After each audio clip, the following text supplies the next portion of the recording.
Welcome to APS's conferencing service.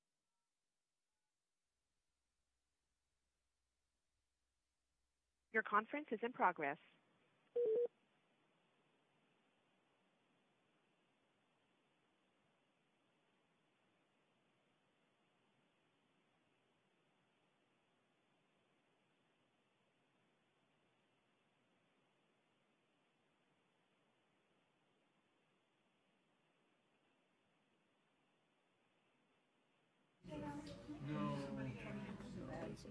I used to think when I was a kid that only rich people had allergies. Us poor people, we just got colds.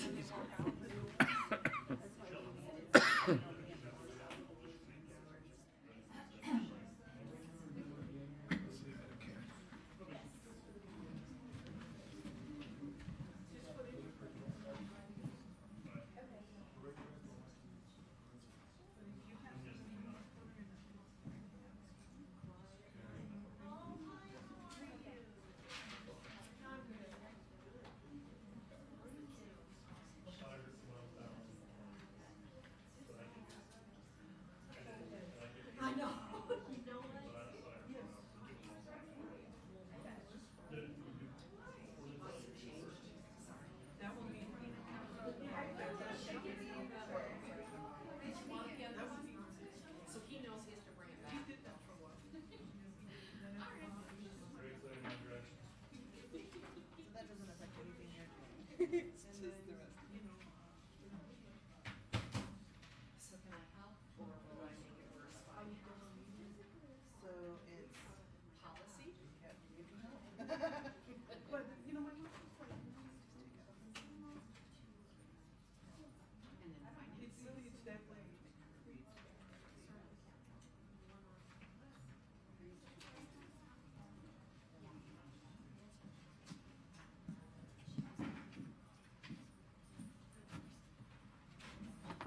Hey, how you doing? I'm okay. How are you? It's that time of year I find myself a leader. At least it's only once a year, right? It's not too bad. It's not too bad.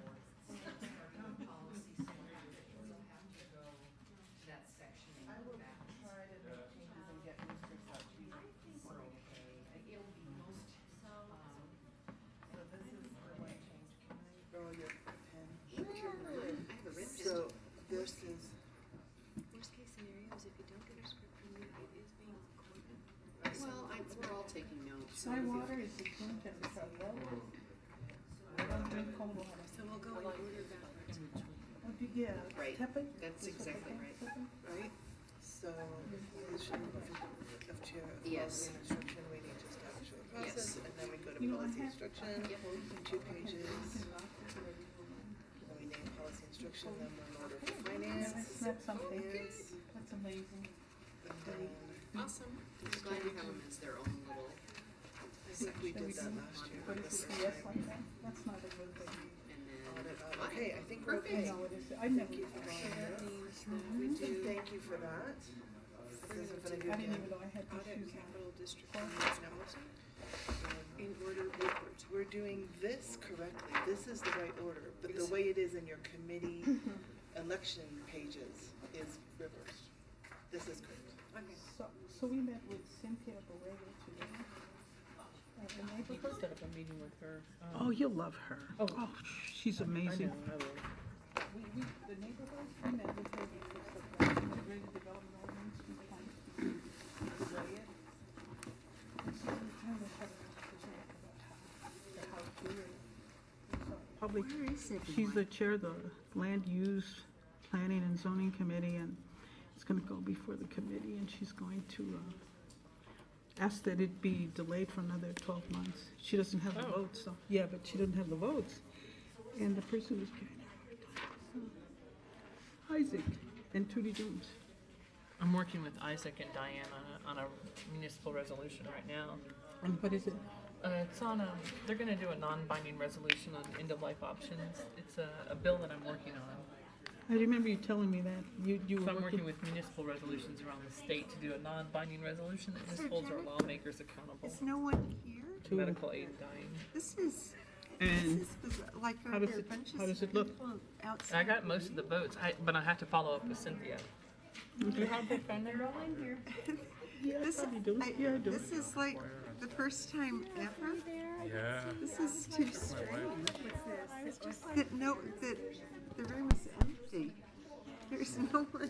It was so nice. There's no one. My wife and I set up on the ramp. they don't want to know who's the next It was really, we couldn't navigate. president, vice I president. guess not. I guess not. Huh, we're not that important. Oh, well, But we have other agenda stuff too. not, I miss all that. well, and it is important, actually. It's the gun thing. It's the gun thing. I Yeah, thought we would it's a have- resolution. I was talking to Ellen Bernstein. I miss that. She made statements. the one She's who's the been deaf? getting death threats. She was the one that was in the science fairs. These horrible I had a child, the older one that was a sports letters person, from calls from people and one was the science because fair. she The younger one she said in national context that teachers shouldn't be carrying guns. Oh, yeah. But I Can I make can't that see, I wish statement? the apple, you know. I guess when I get them, I get them at 10:30. No, I don't have anywhere to put my purse or. I had to report them. It was fun. I had to report them Kids were to APD. Yes, you should, as you well No, I have to. No, I have to. I have to. I Yes. can't delete. I don't even answer them. I don't answer Yep. them. Oh, no, they're so much better than. Because I did say that in a meeting. They were lovely. They were lovely. I said, gun, you have lesson plans in one hand and a gun in the other, there's no way. Yeah, because we are, dethroned you. I sure enjoyed it. yes, You've we're been not, dethroned. right. We're all discombobulated. You went to sit down, I went to sit down, I was like, oh, that's not my name. Okay. Oops. I'm thinking it's a prank on the newbie. Is that what it Oh, I'm was? sorry. Let me pull up her number. You mentioned it. Yeah, don't worry, I wasn't. I look like I Because she belong. doesn't have it, she looks like she belongs, Okay, she Google. doesn't have enough to do. Yeah, I think you know. Give me Cynthia Borrego's phone number. He's the chair of our state workforce board. Yeah, he is. Yeah. You see her on He's there? one of my Cynthia favorite, Borrego? favorite. He's a friends. character. Yeah, but that's her Yes. He is so cute. website. Yeah, so he is the chair of do have a the number. state workforce board, the one that I Yeah, he is. facilitate. I just saw him yesterday. We had our big workforce board meeting. If you do a search with just the search, you can find her. Good friend. How are you, Dave? Okay, how you doing down there? Okay, I hear that you are a spectacular musician. Yeah, that's what I was just about I'm a to say. caregiver. First, You're also a spectacular musician. Oh, If you wanted to say that. You were compared to Benny Goodman. Benny Goodman, huh? Well, that's not a very good comparison, probably, for Benny anyway. Let's put it that way. Yeah. Well, thanks, yeah. It was a great, sorry I it was a missed great performance. It was fun. Parents were all over the place, man. It was great.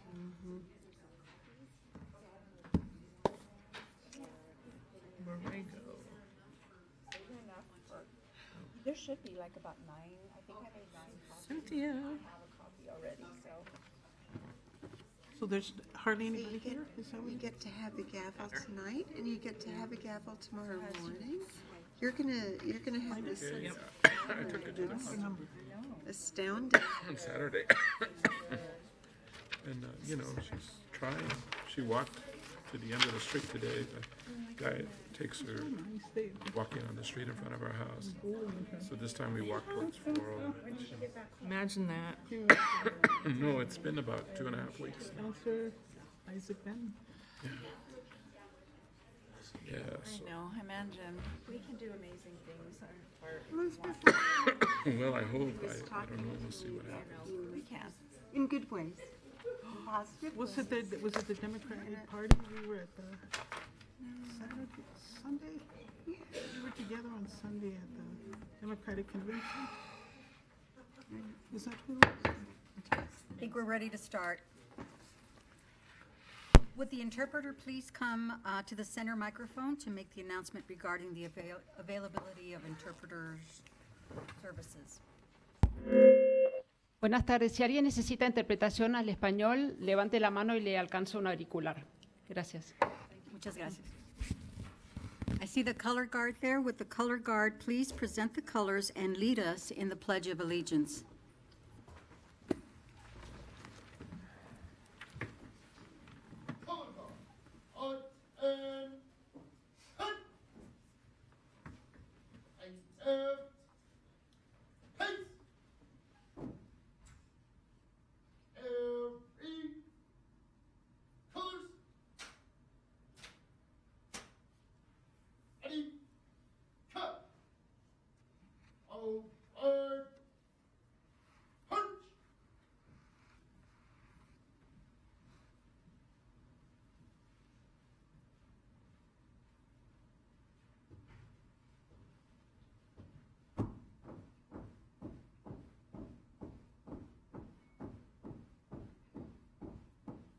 Color guard. Ho! Ease and colors. I pledge allegiance to the flag of the United States of America and to the republic for which it stands, one nation, under God, indivisible, with liberty and justice for all. Juro fidelidad a la bandera de los Estados Unidos de América y a la república que representa una nación bajo Dios, indivisible, con libertad y justicia para todos. Every colors. Ready? Cut. Left. Haste. Forward. Hunch.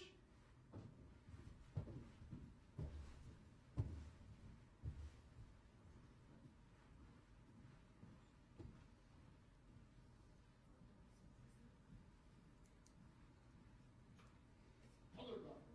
Hold.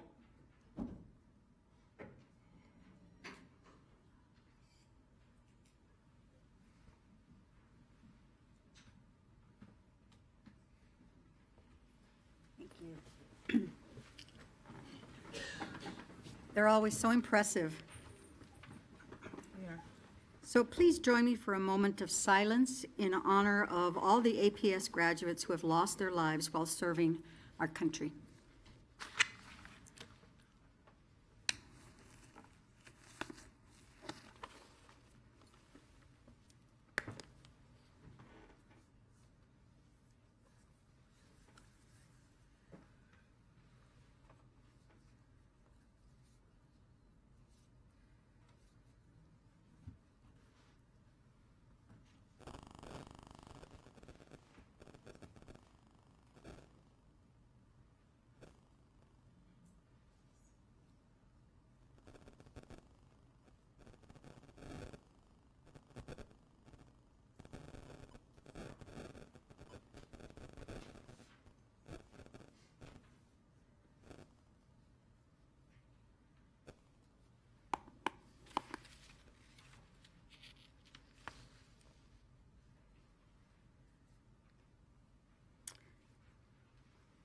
Thank you.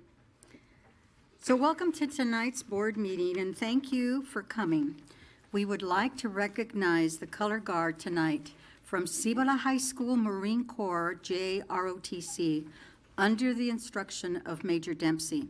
Would the instructor and students please come to the center microphone and introduce themselves?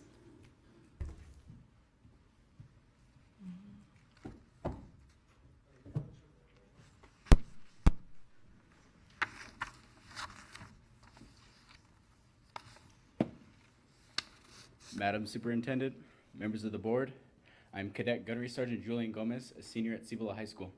Thank you.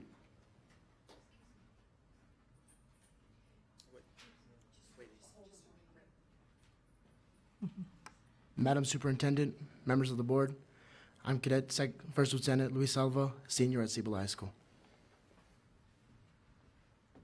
Madam Superintendent, members of the board, my name is Cadet Staff Sergeant Darian Johnson. Thank you. Madam Superintendent, members of the board, Cadet Freshman Cadet Private Moreno. Sorry, ma'am.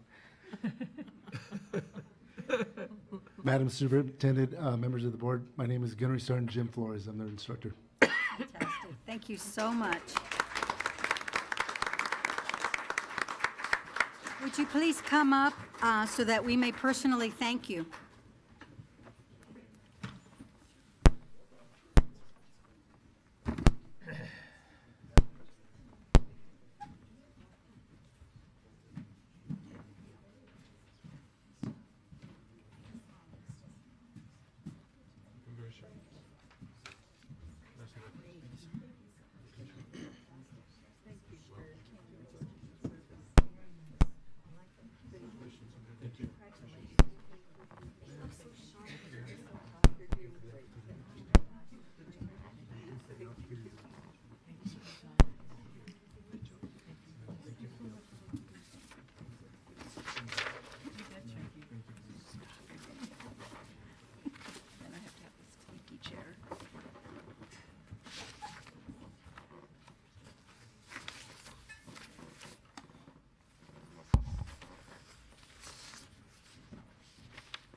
Thank you again. It was very impressive.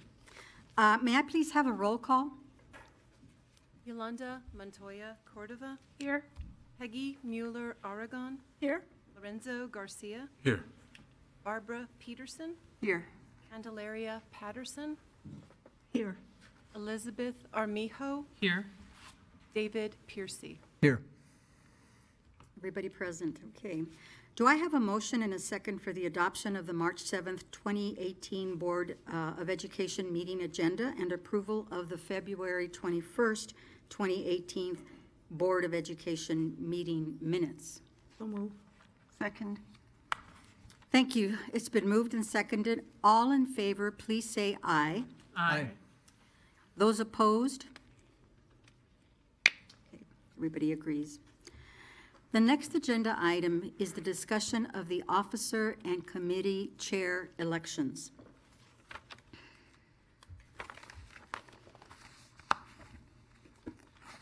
So nominations and elections of board officers for president, vice president, secretary, and committee chairs will be conducted tonight. Happens every year. Tonight's the night. We will begin with the nominations and election of board officers and then follow with the election of committee chairs. The term of office for all officers and chairs shall be 1 year. Officers and chairs may serve successive terms of office. At this time, I will give each board member a few moments to speak about your particular interests in specific board positions and committees. You may have an opportunity before voting for each position to speak about why you want that position. It is simply a chance to share which positions you would or would not be interested in. We'll go in order by district. Ms. Montoya Cordova. New kid on the block. Okay, we get to start with me. You know, I've only been on the board for a very short time, so at this point I've been the secretary, which has been a good role for me to be in because I get to see like all the business that's coming through, and it's been a good learning opportunity for me. So I'm really interested in staying in that position because I think it also affords me just some more and continued learning that I need to do as we move forward, and potentially if I'm on this board, you know, I would certainly love to look at other positions, but I think at this time I'm really quite content with being the secretary for the board. Thank you. Ms. Mueller Aragon? I'm really not going to say what leadership position that I'd really like to hold.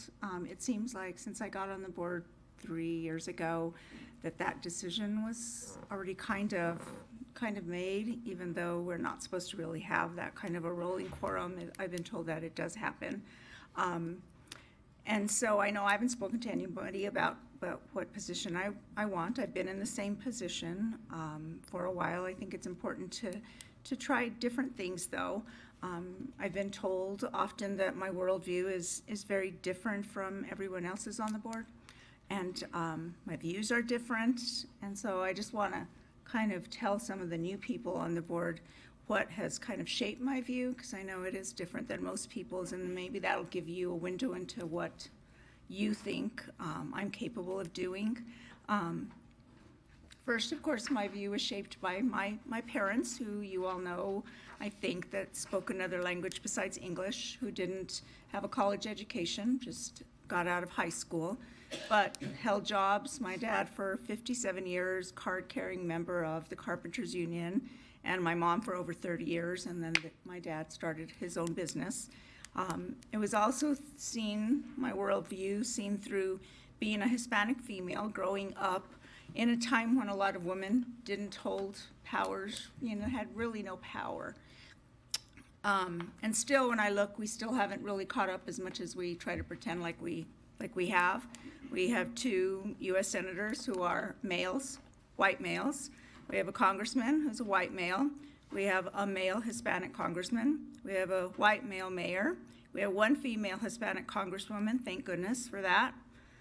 We have a female Hispanic governor, my dear friend, Governor Martinez, and now all little girls can say, I can be a governor and I can be a congresswoman.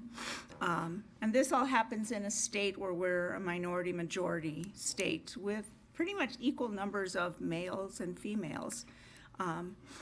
My worldview, as many of you know, was shaped by living in zip code 87105 in a 3-bedroom house across the street from the projects.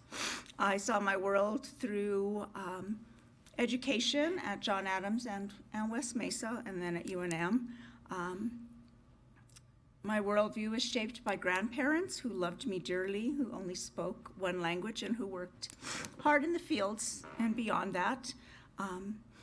It was also, my view of the world was shaped by 2 parents who gave me an abundance of love, and also told me that hard work was really important. And the fantasy, and not a fact, and not a fan, it was a fact and not a fantasy, that nothing worthwhile was ever gonna get given to me.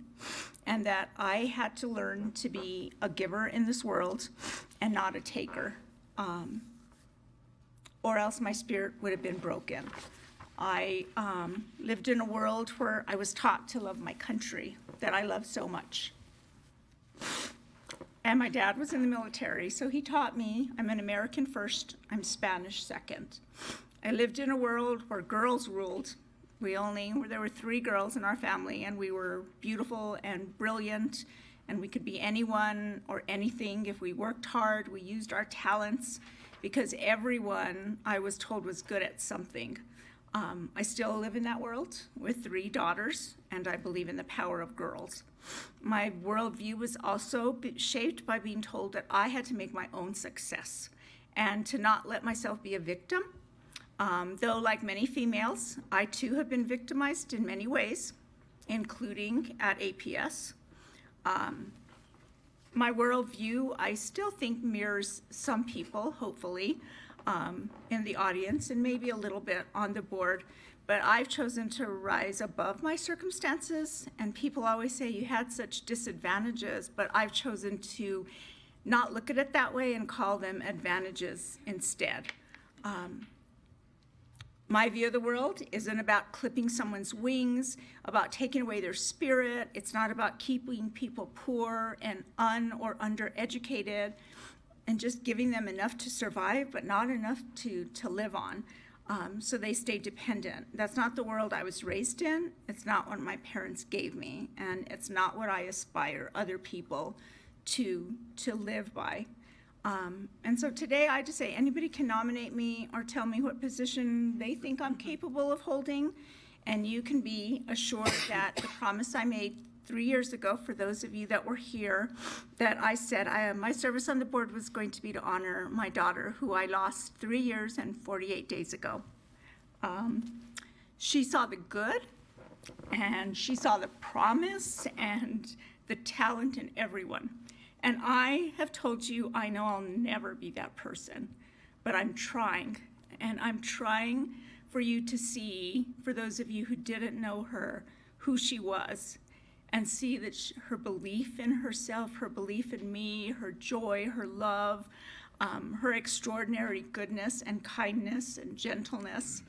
And that promise that I made keeps me oftentimes when I'm the only vote against something, or I'm the only one for something, it keeps me going. It keeps me from being discouraged, because her love and the love of my other 2 daughters and my husband and my mom and my dad and my sisters, what they have for me is bigger than anyone's dislike for me or dislike for what I stand for. So if anyone thinks that, you know, I shouldn't have a certain position, and if you think that that's going to make me have a bad day, trust me, it's not, because I've had the worst day of my life in January of 2015. So I'll continue doing the best in whatever position I have. I'll continue having the children be, they're my heart. I will believe in them, and I will care for them and advocate for them in whatever position you decide I should have. Thank you. Mr. Garcia? Thank you. Gosh, that's a lot to try to follow. Well done, thank you. I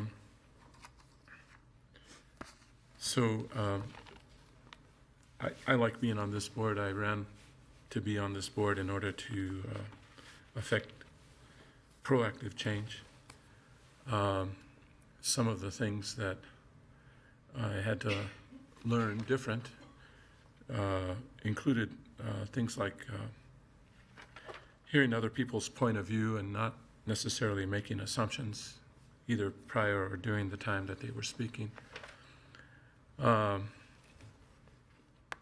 it's been an opportunity to grow. My life has changed a bit. My wife had a rare spinal stroke on Christmas morning, and we've been figuring out how to help her recover. And she's made some progress. I don't know to what extent she'll be able to recover her abilities that we all take for granted. But I'm hopeful that we'll continue. So based on that and my role as a husband and caregiver, I have limited options, I think. I like being vice president of the board. I just think that Dr. Piercy has done an incredible job and sets a heck of a pace for everyone. But my hope is that I can continue in this role. I see myself as someone who can bring together different perspectives and hopefully come to a conclusion that will be fresh in the solutions that we offer as policy, as decisions we make about the district. And so that's where I'm coming from. Thank you. Thank you. Ms. Peterson? Well, those are 2 things that are hard to follow. I'll just say I feel like I've made a real contribution in policy and instruction. I feel like it's a place where my heart is in terms of what are we doing with children in the classroom, and how do we structure the district around that to make good things happen in the classroom. So I feel like policy and instruction certainly is a place where I can make a contribution. And right now, in terms of the vision of the district, I'm so excited about the approach we've taken with the MRI schools. I think it's a real vision for where the whole district can go, and I'm really excited about looking at what do we need to do structurally to make sure that we can implement that approach and that vision for children district-wide. And so I'm very happy staying with policy and instruction and would like that. Thank you. Ms. Patterson? Okay, thank you. I'm happy to stay as the chair of Equity and Engagement. I just feel that we have made some great inroads in it, and the Equity and Engagement Committee has really changed. And, I've been able to work with our staff really well, and it's something that I look forward to doing, and I think we have some great things coming up in the next year. And so this is something I like to do, and I also represent our district really well in terms of who I am. I am Black, I'm Latina, I am Native American and I'm German, and I really represent I really represent our district overall, and I think that's, it speaks to who we are in this community as well, and I speak a few languages here and there. And so I think I would like to continue as the Equity and Engagement Committee Chair. If there are other positions that, you feel that maybe I would do better at, let me know. But this is a position that I would like to continue in. Thank you. Thank you. Ms. Armijo. Well, thank you, and thank you, everybody, for sharing your interest. I've spent my professional career working on civil and human rights. So to get on the Capital Outlay Property and Technology Committee was incredibly interesting, but because of the guidance of Scott Elder and Casito and the rest of the board, I've really had an opportunity over the last year to learn more about design, development, and construction, and it's really laid the groundwork for me to truly understand what our capital master plan is all about. And I would like to continue that, and I'm incredibly interested in staying on the Capital Outlay Property and Technology Committee. Thank you. Thank you. Dr. Piercy. Well, thank you, everybody. One of the things I think that I've been impressed with this board about is that everybody has been exceptionally good at what they do. And it's not just the committees they're on, but the whole board actions.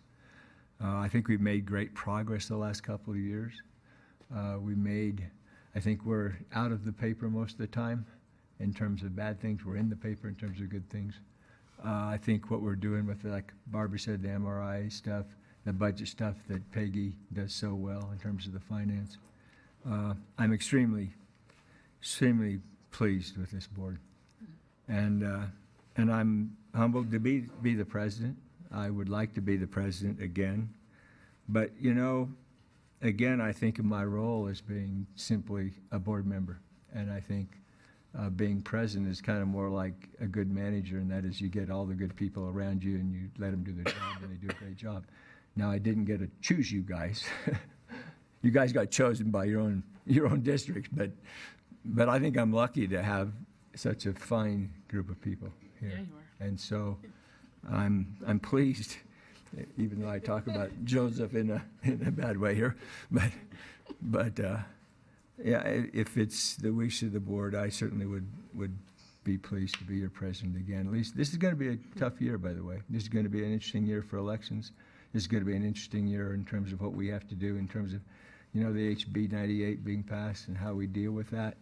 I think we really need to address that as a board, and hopefully, I think, again, being here for a while, we can have that leadership to make good decisions on what we're doing there. So with that, that's kind of my thought on it. Thank you.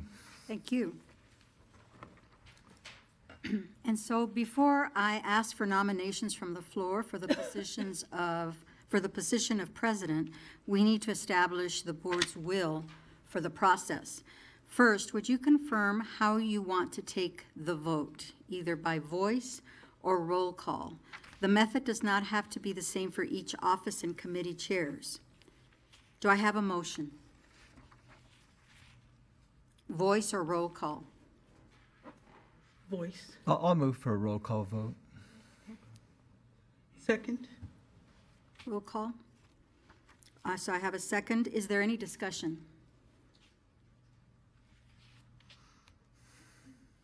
Okay, so we will now take a vote by roll call if there's no objection.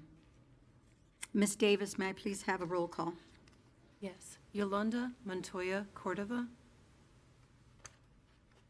I'm not sure what I'm voting for, so I say yes or procedure. For the procedure, we can voice or roll call. For roll yes call. Or no for roll call? Yes. Okay. Peggy Mueller Aragon. Yes. Lorenzo Garcia. Yes. Barbara Peterson. Yes. Candelaria Patterson. Yes. Elizabeth Armijo. Yes. Dr. David Piercy. Yes. Okay, so it looks like we're going to go with roll call. And if there is one person nominated for a position, I'm sorry, and if there's more than one person nominated for a position, would you like to give each nominee 2 minutes to speak in order that they may, in the order that they were nominated, as to why they would like the position? No. So I have a motion? Second. Okay, so I have a motion that we do not allow for 2 minutes. Well, I feel like we just did. Okay. I'm just following the script. All right, okay, thank you. So we're now we're ready. We're ready for the election of officers.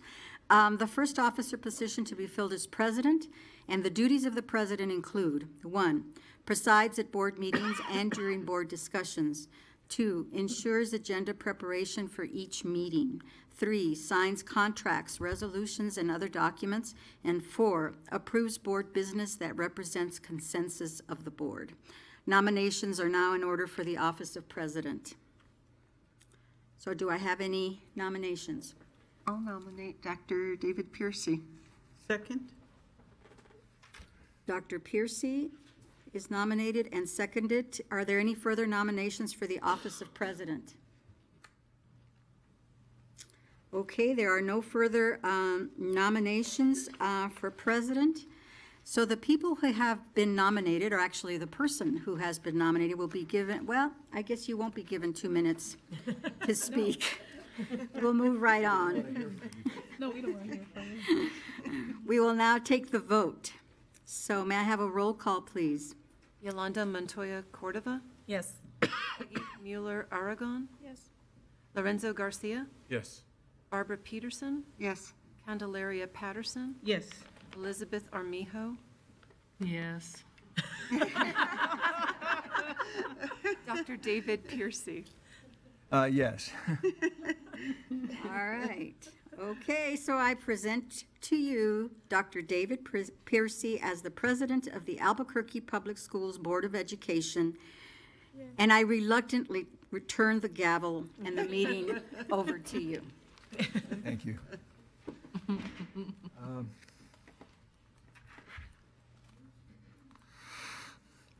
I know this script before, so let me just throw out something as we talk about this. I listened carefully to all of you all, and in particular I listened to Peggy, because Peggy had a lot to say, and I think they're very good things to say, Peggy.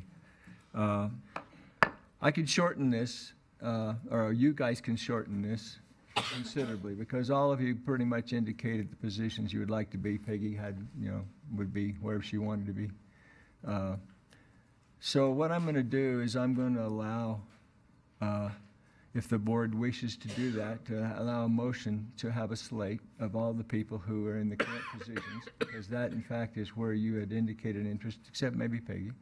And if we take a roll call vote and it's unanimous to do it that way, then we'll do it that way. If it's not unanimous, then I'm going to go through every single position, because I think that's important for everybody to have an opportunity to be nominated for something else. Sometimes you don't say that you really would like to be that, even though in reality you might like to be. So I will open it up for the possibility of a motion to have the slate nominated, in the sense that you all indicated the positions you're in. That would be Vice President Garcia, Secretary Yolanda Montoya, Finance for Peggy. That's where you are now, Peggy. Policy for Barbara, District Equity Engagement for Candy, and also the Capital for Elizabeth. And then the audit chair would be Vice President Larry down there. If I have a motion for that in a second, we will do a roll call vote. But if the roll call vote is not unanimous, we will go through every single position. Okay? So if we feel that way as a board, that's fine. And as long as it's unanimous, and I'm not going to, if it's not, it's just fine with me. We will go through each position. That's fine with me. That's fair. Okay? So if I have a motion for that, we can shorten this, and if it passes, that's fine. If it doesn't, we will go through it, and that's fine. Do I have a motion for that? I'll move that we maintain the positions that we're currently in. Okay. Do I have a second on that? Second. Okay, I'll take a roll call vote on that, please. Yolanda Montoya Cordova, Yes. Peggy Mueller Aragon, Yes. Lorenzo Garcia, Yes. Barbara Peterson, Yes. Candelaria Patterson, No. Elizabeth Armijo, Yes. Dr. David Piercy. Yes, and so because we do not have a unanimous vote, we will in fact go through each position, okay? So the first position is a vice president's position. And do I have the, oh, I have a script here. Oh, here it is. Thank you. So we have a vice president position, and the vice president's position has duties. To perform the duties of the president in the absence of the president, shall perform any other duties delegated by the president, presides during board member discussion debates when the president is actively engaged in the discussion or debate. In absence of the secretary, signs or caused to be signed all resolution contracts and other instruments and documents authorized by the board, and when the secretary's signature is required, performs other duties as delegated by the president, and nominations are now in order for the office of vice president. And I might also mention that signs for the president when the president is not there has been done recently. So the nominations are now open for the office of vice president. Okay, I would like to nominate Peggy Mueller Aragon for vice president. Okay, Peggy's been nominated. Do I have other nominations for vice president? I'll nominate Lorenzo Garcia. Okay, Lorenzo Garcia has been nominated. Do I have other nominations? Okay, hearing none. We now have 2 nominations for vice president. We have decided not to let them speak, which is okay. So with that, what we will do is take a roll call vote on the 2 people that have been nominated. And so I would call for a roll call vote on that, please. Yolanda Montoya Cordova, So just to be clear, I have to say the individual. Yes. Lorenzo Garcia. Peggy Mueller Aragon, I mean, I have to say myself. Lorenzo Garcia, Yes, I'm voting for myself. Barbara Peterson, Lorenzo Garcia. Candelaria Patterson, Peggy Mueller Aragon. Elizabeth Armijo, Lorenzo Garcia. Dr. David Piercy. Lorenzo Garcia. And with that, we have a vice president, Lorenzo Garcia. Congratulations. And we will go on to the nominations for secretary. Secretary's position, see if I can find what we do. Presides at the board meetings in the president's and vice president's absence, recognizes award recipients at board meetings, is responsible for conducting the public forum segment of the board meeting, signs contracts, resolutions, and other documents as authorized by the board, and ensures that board documents and minutes are maintained, performs other duties as delegated by the president. Nominations are now open for the office of secretary. I nominate Yolanda Montoya Cordova. Second. Okay, we don't really need seconds, but it's okay. Oh, okay. Thirds, fourths. Do we have other nominations? Okay, since we only have 1 nomination for secretary, I think we can call that unanimous, and Yolanda, you will be our secretary. Thank you. We now have committees, and the agenda has the committees as being in reverse order, which I have often asked for in some situations, you know, like in graduations, you know, where it's always A to Z, and the poor Zs are always at the end and sit in the back. I'd like to have it someday where the Zs are in the front row, and you go back to the As, and they'd call them up into Z to A. So we're going to do it from the policy down, and that's the agenda, and so we were going to do it that order. So I will open nominations for the policy chair, and let me see if I can actually read what the order is here. We have actually 5 committees, of course: audit, capital, district equity engagement, finance, and policy instruction. So the script was originally in the other order, but now I think they put it in my right order. So the policy instruction. I'd like to nominate Barbara Peterson. Okay, great, thank you. And do I have other nominations? Okay, with no other nominations, I assume that we have a unanimous for Barbara Peterson. We'll go on to the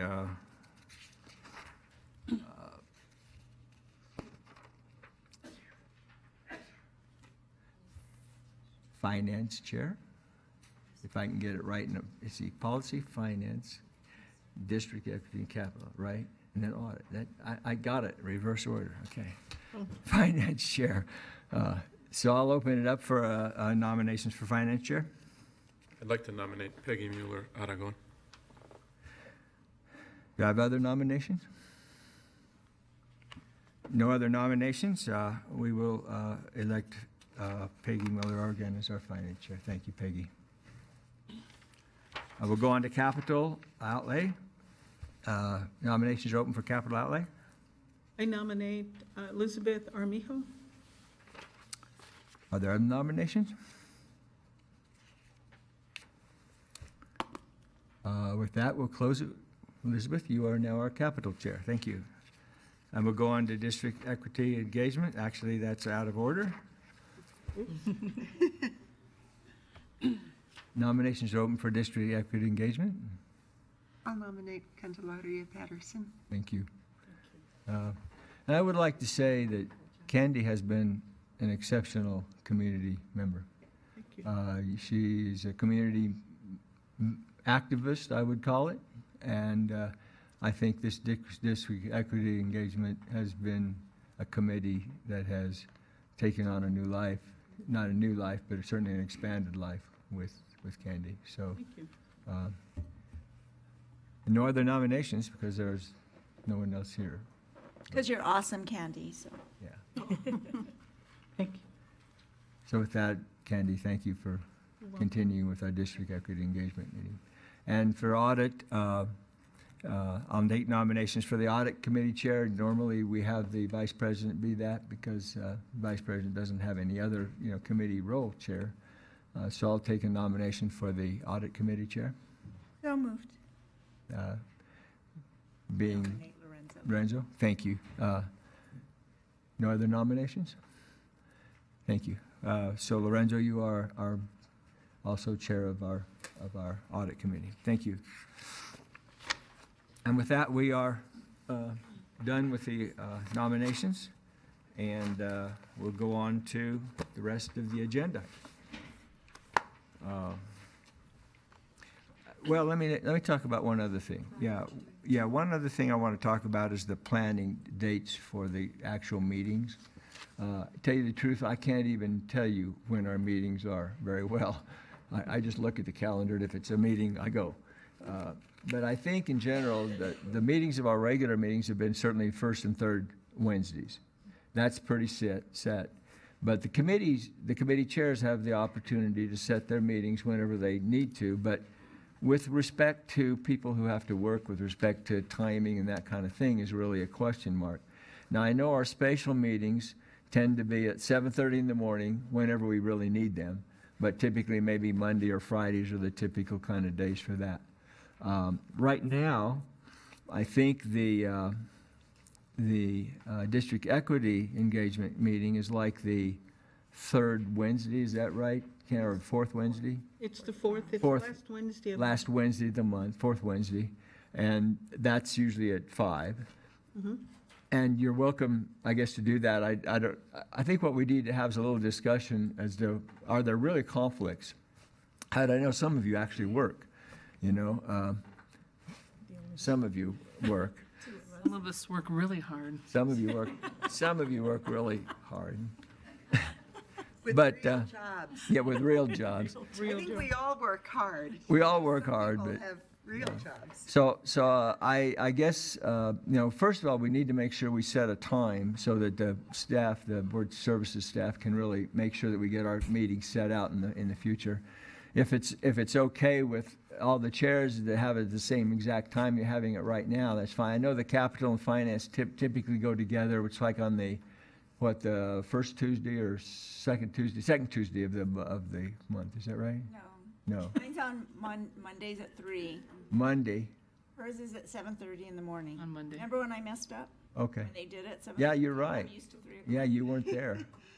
I remember that. I know, I'm doing Monday at 3 because I know. Okay, Monday at 3, and you do it at 7:30 the boarding at. Yeah, and that seems to still work for our committee. Okay, okay. And some of it has to do with staff, obviously, you know, I mean, we do have a Scott Elder who has to be in the schools all the time because people are complaining at him. But, okay. Other discussions of times that are really difficult for you? I mean, I don't know, Yolanda, in your case. I'm probably the only one, but the meetings that are at 3 are difficult. Yeah. Because it's hit or miss. You know, I'm going to either be by phone or I'm going to be flying off the freeway somewhere. So it would be nice if they were at 4. Yeah. I could definitely do 4, but 3 is difficult. Yeah. So far, I've been able to, to do what I can. So. Okay.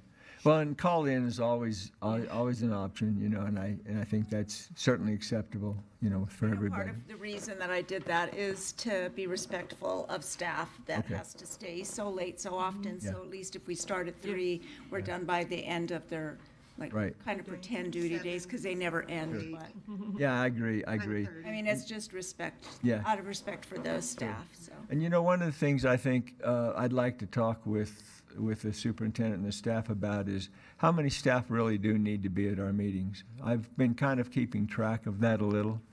And you know, it's anywhere from 18, 20 people every meeting, couple hours. And that's a lot of staff time. And so if there's a way that we as a board can be more respectful of the staff and make sure that they understand that we're not, you know, if you're not there, it's fine with us probably. And we'll have a follow-up if we need a follow-up, you know, but.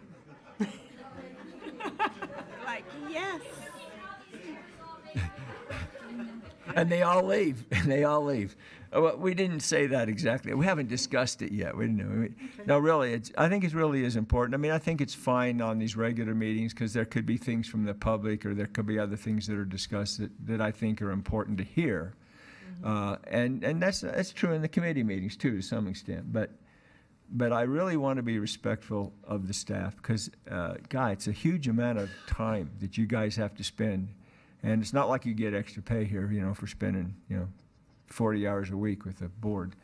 And I'm really happy, by the way, with all the committees in terms of what you're doing with meeting with your staff people, making sure you get agenda things done.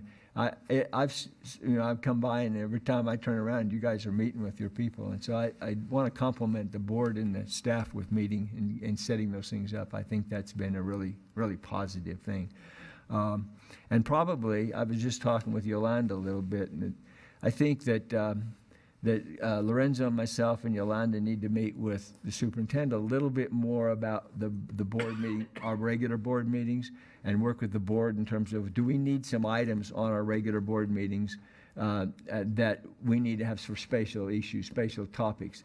And so we do a little bit better job of that. I have not done a really good job of that. I've kind of let the staff decide, what to present. And I think maybe the board might have some ideas of things they would like to hear about. And so I think we need to do a little better job with that. So I'd like to probably have, not to set up too many meetings here, but something to say, what do we have at the regular meetings in terms of spatial issues and what should we discuss and set that up. So I think they've done a great job about giving spatial issues, but I think the board may have some ideas about things they'd like to hear about. And so I think that would be a good thing to discuss with the board. And okay. So just to give you a perspective of that as well. Yeah. You have some candy? Yeah. I apologize. Dr. Piercy, I just want to thank Madeline Cerna Marmol. I think she's responsible for actually making the District Equity and Engagement Committee really what it is today. She has really worked really hard to make it what it is. And I think we really need to thank her and her staff for doing such a great job. I really do. I really, really can. I can certainly add to that in the sense that, we had this 4th, 5th grade honor choir on Saturday. And I always love to play with them. They let me play, It's fun. My music people are fantastic people. But here's Madeline shows up. I says, oh, yeah. What's Madeline going to do? Everywhere. Does she play an instrument? Well, she dances pretty nice. I know that. She did a little dance in there.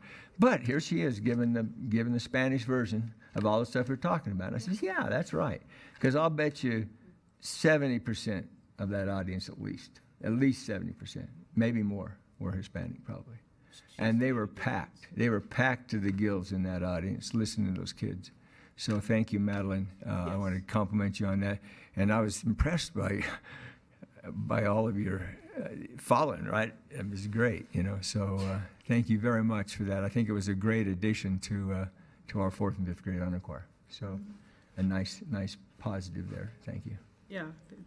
Any other comments from board? Yeah, Peterson? Peterson? I was just going to say the smoothness of our committees are hugely due to the hard work of staff people. I agree. I mean, Jermaine and Richard, I can't thank you enough, not to mention Brenda and or Christy or Kathy for always being there, because they come and then I say, what about this and what about this and can we add this? And it seems like, to me, and I don't know about other people, it seems like the format that we're using sort of works, because as concerns come up, we ask that it be put on the right committee. So, right, and in some way, shape or form, magically, it doesn't get lost and it does come back up. I mean, some things that we've asked for, some things I know that I've asked for, are pretty time consuming, so they don't necessarily come back in the time frame that we thought that maybe they would or could, but it's not based on people not working hard. So I really want to thank staff people for the job that they do. Yeah, I agree. I've been so impressed with everybody, board services staff, with all of our staff, our committees. You know, I didn't realize when I came on the board, I actually had somebody who would do something for me, you know. I was a distinguished scientist, Sandia. I never had anybody do anything for me, you know. I mean, it was just do it yourself, Dave, you know. And classroom teachers, yeah, just do it yourself. Do it yourself, you know. And so I'm very impressed with you guys. So I want to compliment the staff everywhere in terms of everything that they've been doing. So thank you very much. I do want to just say a couple of things too. I've been on the board now for a whole 4 months. So I finished my Seems first like a quarter. year. I know, it feels like a year. No. So, you know, just the smoothness of the transition coming on has been incredible. And I attribute that to all of you too, as board members. It's been helpful to spend some time with you individually and get to be up to speed. But I really, truly appreciate the quickness of trying to bring me up to speed and the opportunities to meet with individuals. And I will say is, like, anytime I've had a question or I've had, you know, I'm still trying to get myself up to speed. I don't think 4 months is enough to learn all of that needs to be done with this, but it's really been a really good experience, and it's been very smooth, and I've been real impressed with the amount of resources that we have and the talent of everybody that you just have access to help me get to figure out what the heck I'm doing, because, you know, half the time I'm still like going, what's going on? But it's been good, so thank you. Well, and I want to say I think the transition to Yolanda has been fantastic. You've really contributed a lot to us in just this 4 months, and I look forward to a lot more of that contribution too. And so, any other comments from the board members on this? I think, again, the message we're getting for you, Brenda, is that I think the times are probably pretty much the same for all of our committee meetings that we've had. So that maybe can help you in terms of getting the future set here. All right, good. And with that, we'll go ahead with the public forum. Do we have a public forum? And I'll turn that over to our secretary, newly elected secretary. Repeat elected secretary. So whether you are here with the request for the Board of Education to consider provide information or just to see how the Board of Education operates, we want you to know that you are welcome. The Board of Education has established rules for expected civil behavior during the meeting and public forum. Upon signing in to speak tonight, you received a signature form and copy of the procedural directive, which outlines those rules for expected behavior. The presiding officer will enforce these rules as appropriate throughout the meeting. Tonight, we have a couple of speakers, therefore, to accommodate everybody, we'll have, it looks like we'll have 2 minutes, 2 minutes within the 30-minute public forum. The time remaining to speak will appear on the screen in front of you. You may not yield or your unused time to another speaker. You're always welcome to submit additional comments to the board in writing if you're unable to convey your message or you're not able to speak within the time allotted for public forum. The Board of Education encourages you to stay for the entirety of the meeting so you may listen to board member comments before we adjourn. And only at this time may your concerns be addressed at the discretion of each board member. So our first speaker is, the guys always help me with writing here, Elle Bernst. Is that Ellen? Ellen, you didn't put your whole name on there. Okay, Ellen Bernstein. Needs no. No, you didn't. It looks like Ellie. You were.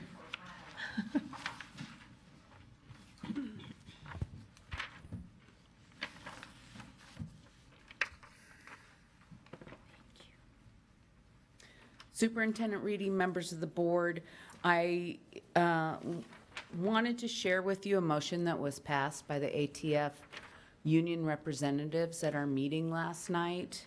I think it connects with the motion that you're considering from the Council of Great City Schools. This is a motion that was passed unanimously, and I want to point out the back of the paper. I took a screenshot of a meme that was written by Mary Catherine Ricker when she was president of St. Paul Teachers Federation. She's now the vice president of the American Federation of Teachers. And she was just in town for the NABE conference, and I was telling her how I captured her meme that had been going around Facebook. And she said, you know, I wrote that 5 years ago after Sandy Hook. And when I explained that to the Fed reps last night, there was a silence that fell over the room. And I want to let you know how much support this motion has. It basically says that as a teachers union, we will support in any way we can the 3 dates that are coming up. March 14th, which is a day that students have organized, 17 minutes of silence in honor of the 17 people who had been murdered in the last mass shooting. Then there's another one organized at Tigway Park on the 24th of March.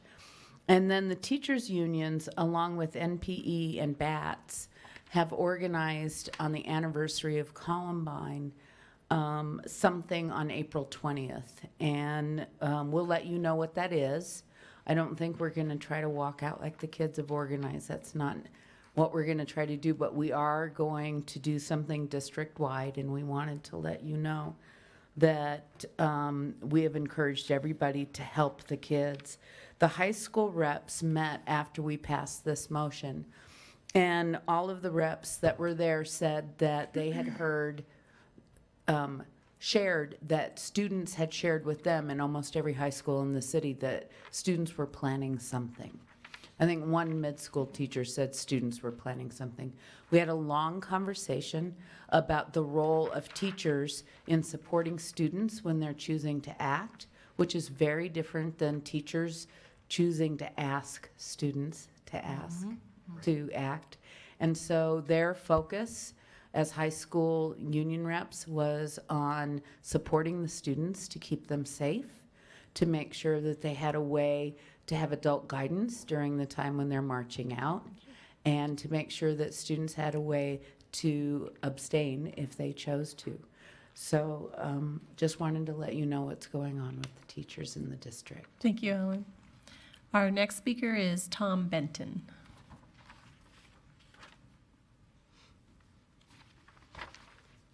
Good evening. Parent of 3 in the APS system. So, I'd like to say it's the first time public speaking, so bear with me. All right, and the only thing that would even encourage me to step before a microphone in a public forum is the safety of our children, and I think we're all in this room in agreement that with what's happened lately is kind of put that to the forefront. However, it's my fear that the proposed resolution seems to craft the district's official position in regards to our safety of our children while on campus, as well as off, if you read the resolution, without adequate input from us, the public, okay? The verbiage as it stands can be construed as divisive and quite possibly project the district into a more politicized arena or position rather than that of one based in practicality, in my opinion. I believe the end state is that position of practicality to where we have viable and workable solutions for our children's safety. Good intentions and well wishes and things on paper only go so far. I know there's a budget out there for security and safety, and I know you folks are figuring out what to do with that budget.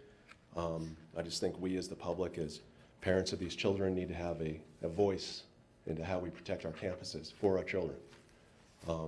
And I'm afraid that the resolution as it stands now would probably divide us more rather than bringing us together to try to find the solutions that will make our campuses safer.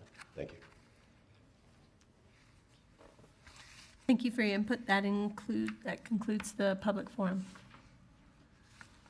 Thank you. We'll go on to the superintendent's report.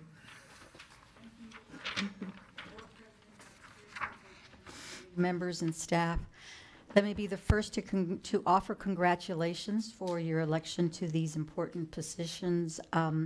We could not do our job without your support and encouragement, and we thank you every single day. Thank you for being there for us. We started a social media campaign called A Day in School that ran during the legislative session. The goal was to remind lawmakers who fund and legislate public education of the important work that we do. But really, it was so much more than that, and it was beyond successful. We now have more than 90 of our schools on Twitter, not to mention principals, teachers, coaches, parents, and one superintendent. Yes, I am now a Twitterer. Actually, a Twitterer. I like that better. It has a better ring to it. And you can follow me at SUPT, capital ABQ Schools, and I think there might be an exclamation mark behind that.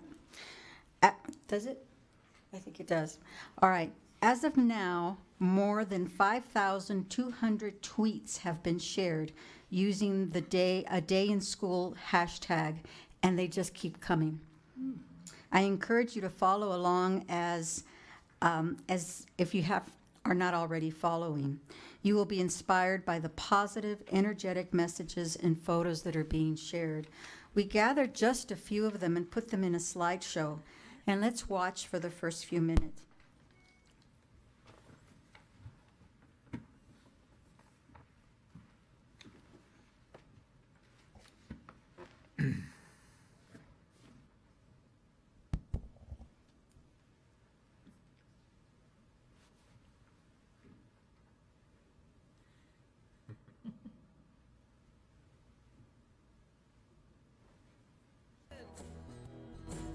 Stand out and be a part of everything good. Wake up, you're gonna be all that you should. Try out all the things you always wanted to be.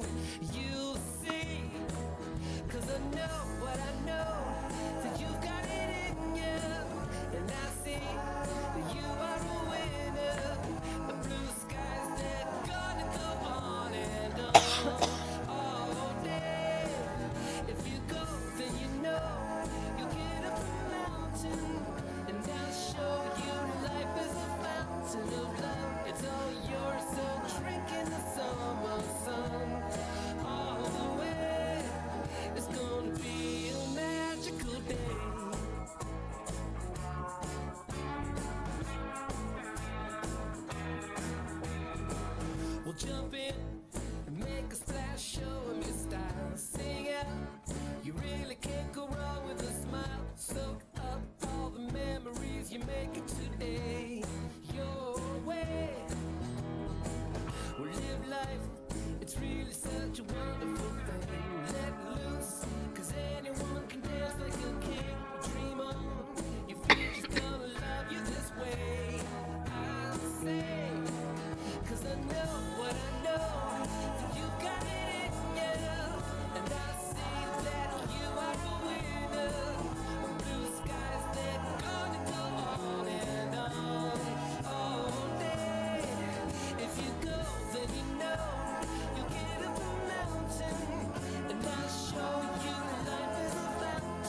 Well, this goes on for a full 5 minutes, but I wasn't going to put you through that. But I encourage you to watch the whole clip. It just gladdens the heart. It shows you what APS is really all about. True joy in the faces of our children and staff, and it's incredible all the different activities that go on. It's just unimaginable, and I'm so glad that we started this, and it sounds like it's going full tilt. So if you have an opportunity, pop in.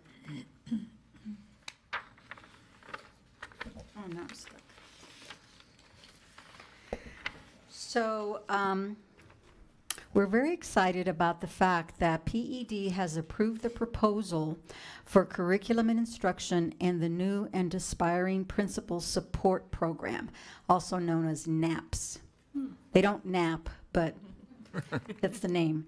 To co-host, they offered this for us to co-host the 2nd annual Summer Principal Institute Conference, or SIPCON. SIPCON will be held on May 31st and June 1st in Hotel Albuquerque, and you are invited to attend. It was a great success last summer, and obviously PED thought so too because they gave us this grant to continue it. Very worthwhile.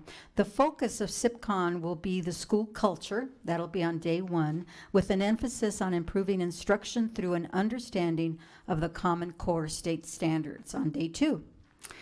Also on day 2, we will be inviting principal practitioners who are experiencing success engaging their teachers in the study of and implementation of the Common Core curriculum to plan high quality lessons for students. We're really looking forward to this. They gave us a nice time frame for us to plan, and if you can, please put that in your calendar.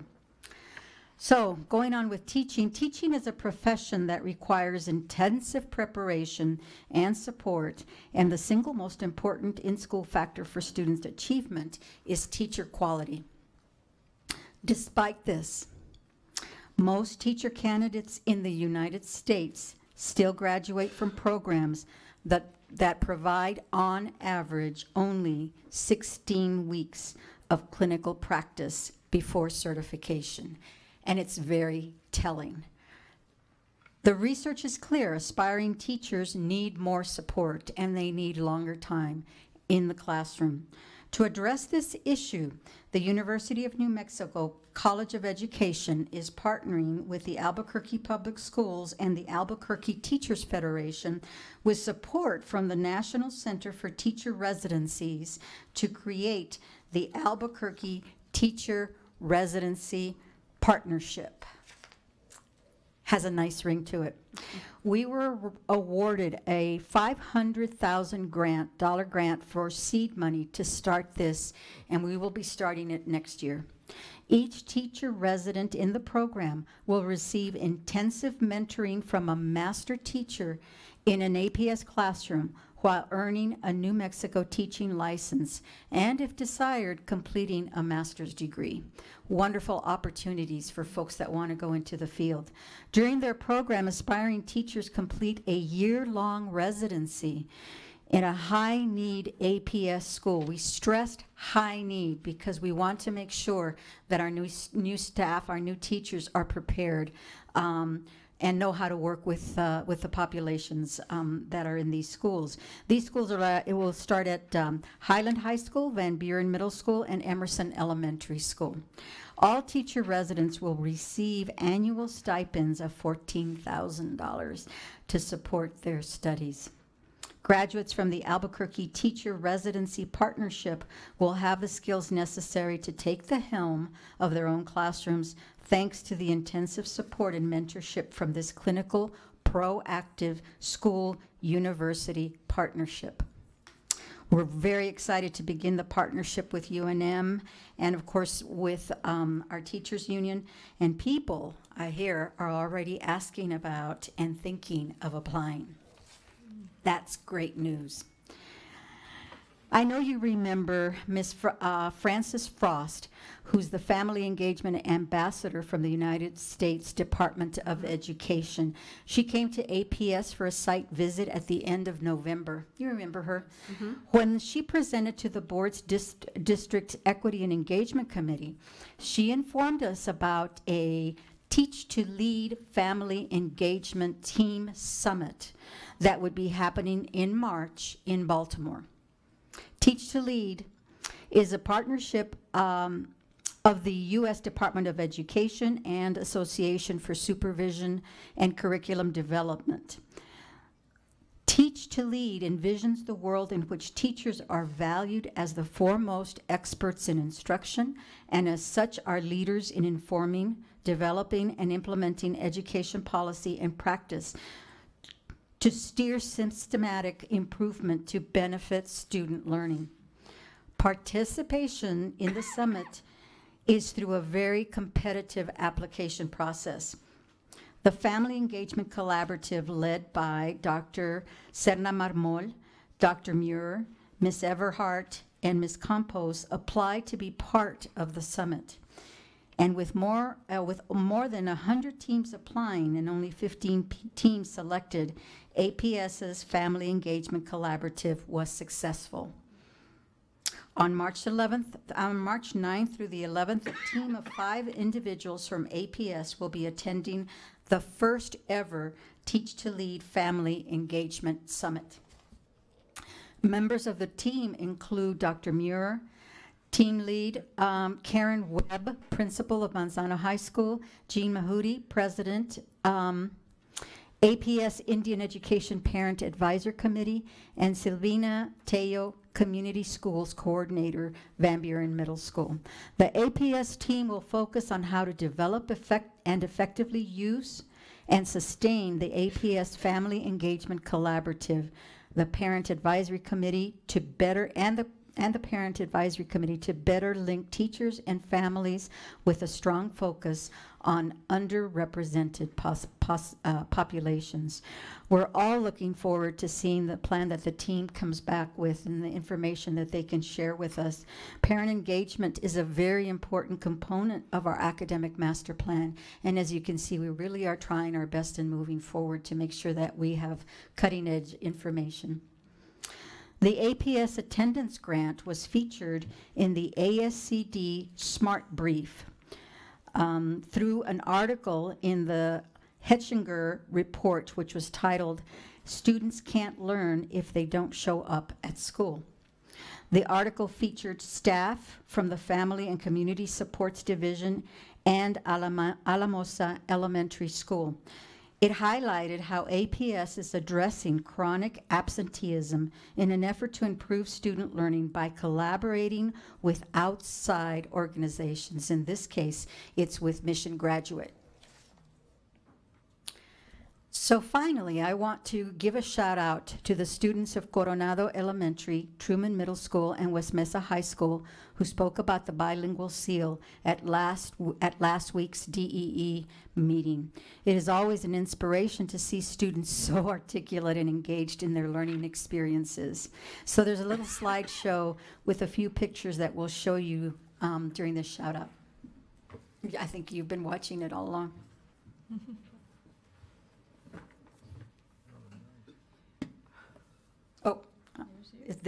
We're not the slide. This is I'm not the slide. Anyway, that concludes Superintendent's report for this evening. Thank you. She didn't have it. She didn't have it. No, it didn't play. No. Thank you. If I can get my set here. We'll go on to the special issues. Consideration for approval of a Council of Great City Schools resolution relating to the school shootings in the United States in response to a request for alliance with the Council of the Great City Schools. I'll kind of give a little bit of this background. The Council of Great City Schools has a resolution. You have that in front of you here. And they asked us to kind of formulate our own, give a little version of our own with that, and see if we would be willing to have an alliance with them on this. We also have a version of this from the San Antonio Independent School District that I kind of liked. I liked a lot of particularly their first paragraph, you know, where they talked about it being in alliance with that. And then they added their own name in some of the things in terms of the resolutions. Instead of saying Council Great Cities Schools, it was saying San Antonio Independent District. So there are a couple of things that might be different. And then you have kind of an initial draft with a few things, and we added a couple of our own schools here because we've had some shootings in our own schools, Aztec and Roswell in particular, and so there were a couple things there. So that's kind of the introduction to that. I was interested in our speaker. I wasn't sure if it was this resolution that you were concerned about or whether it was the teacher's resolution that they had. I wasn't sure which one of these that you maybe had a concern with. It was the one in the Great Kansas City Schools. Is that it? Okay, I just want to make sure that we're clear on which resolution we're talking about. Okay.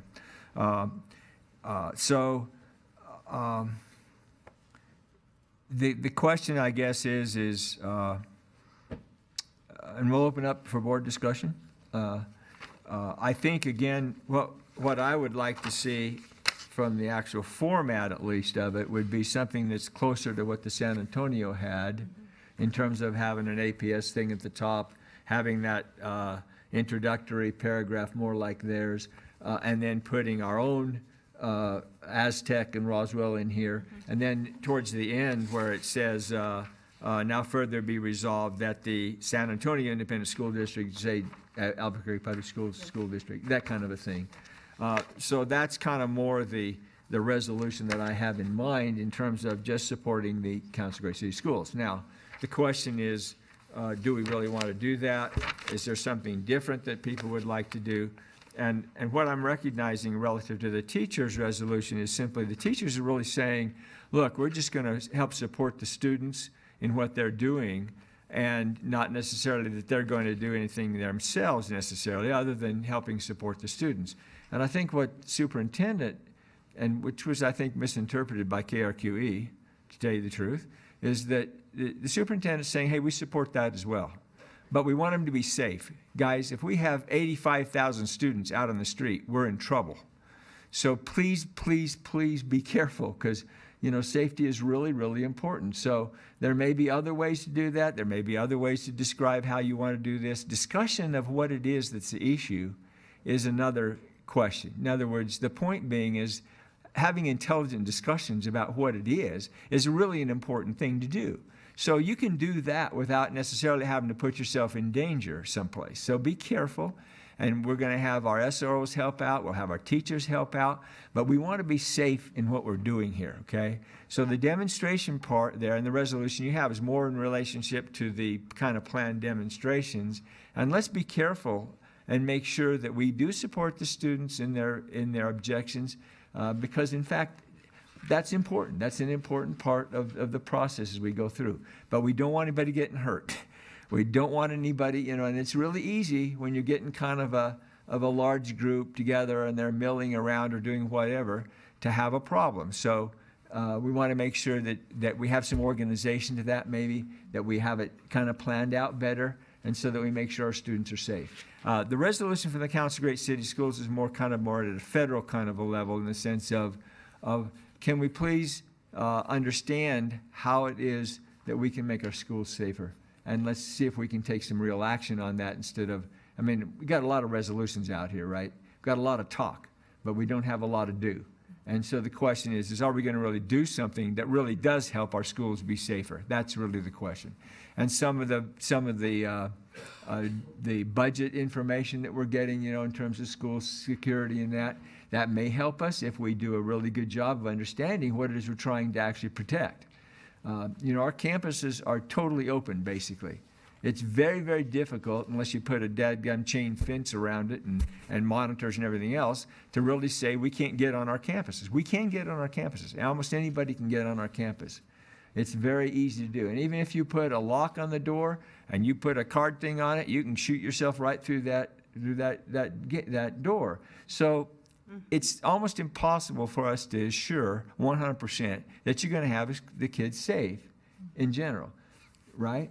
So the question is, what do we really do? And what are some of the root causes? And how do we try to address some of those root causes? And that's really, I think, where we're trying to go nationally in terms of the complaints and the issues we're dealing with. Now, whether the resolution directly does that or whether it has some issues that are not going to really solve the problem, that may be true. That may be true. You know, I've done some study in some of this, and you know, but I'll let the board kind of talk here about this issue a little bit and see where we are on it. Don't want to go forever on it, but you know, the question is basically do we want to have a resolution? Is it a little bit more like the San Antonio one? Are there anything in that, if we had the San Antonio version kind of with our own stuff in it, is there anything in there in terms of the resolutions that we would say, no, let's take that out, we don't really think that's appropriate, or do we would change it a little bit, that kind of an issue, or do we not want to have it at all? You know what I mean? That's also a possibility.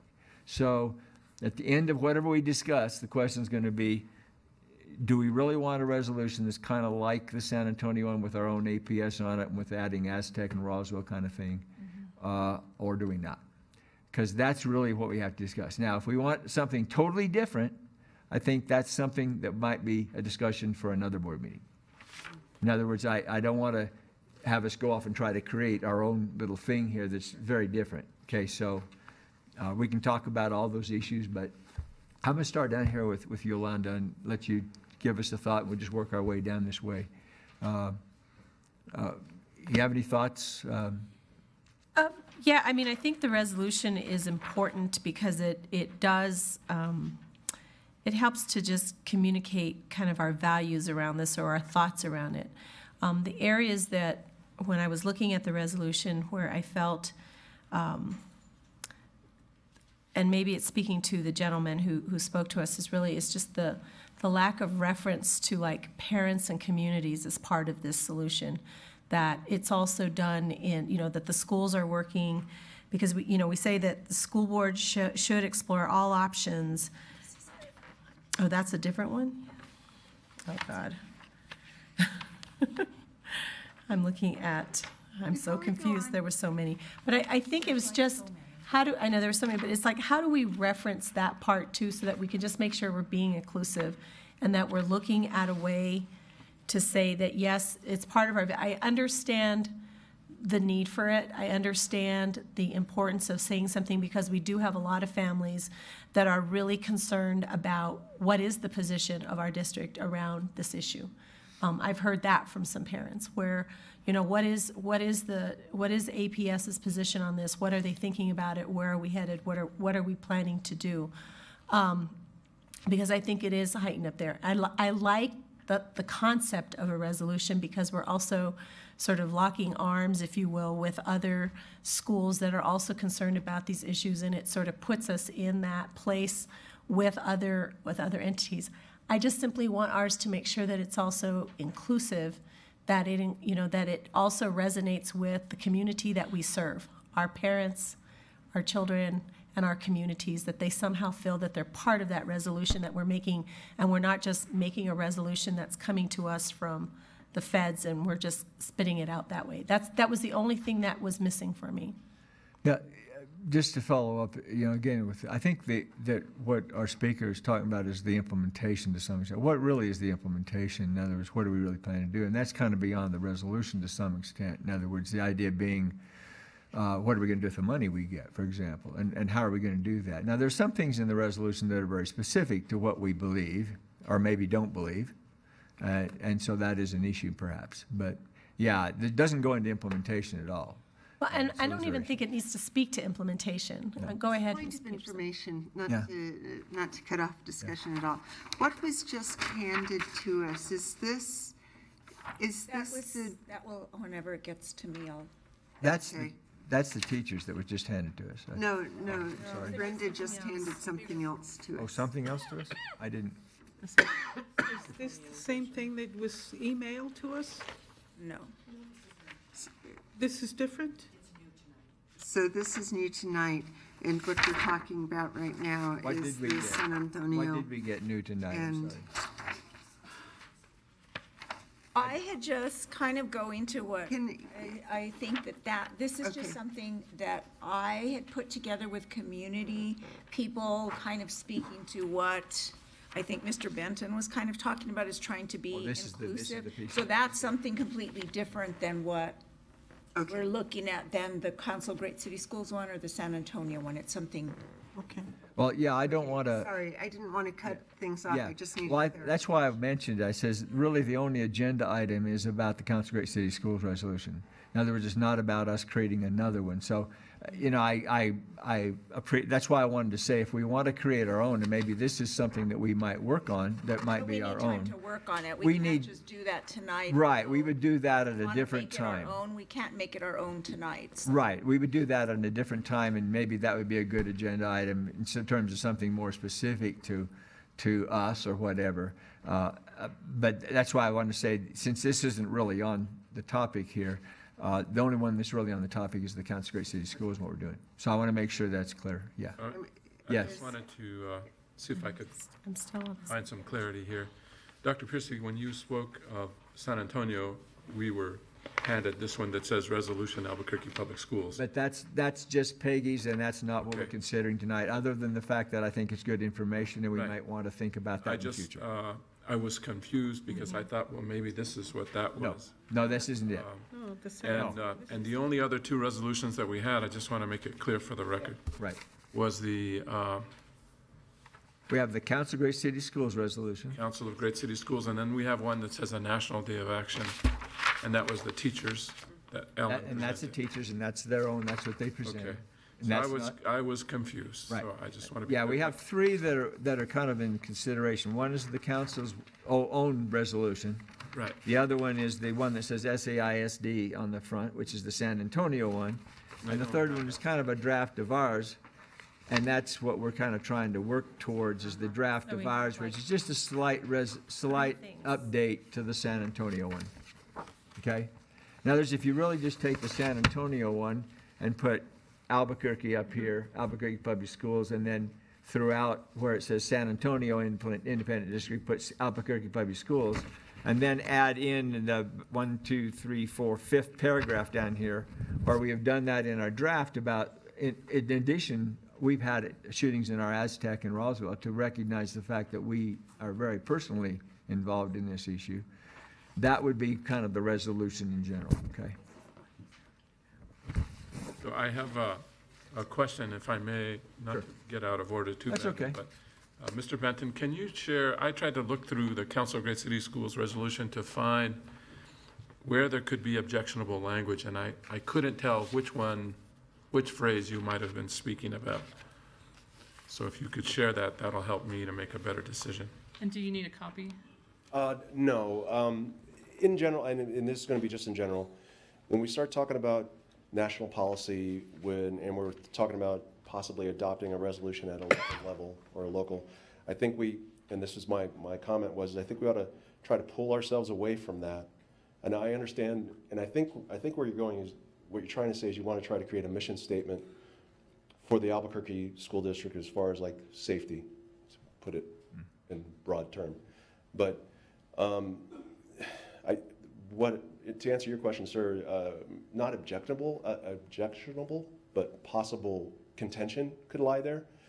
With many of your parents within the school district, when we start talking about language within the resolution that could potentially go to the whole constitutional side of things, should the school district, we as members of the school district, should we get involved in that in a resolution, or should we just draft our own resolution with things that we can enact here locally versus projecting back to the federal side saying, hey, this is something for you?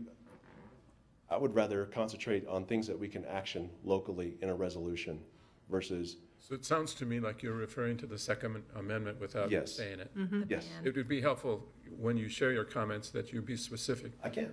And, honestly, when you said that you wanted the Second and community. first, if we really wanted to talk about it.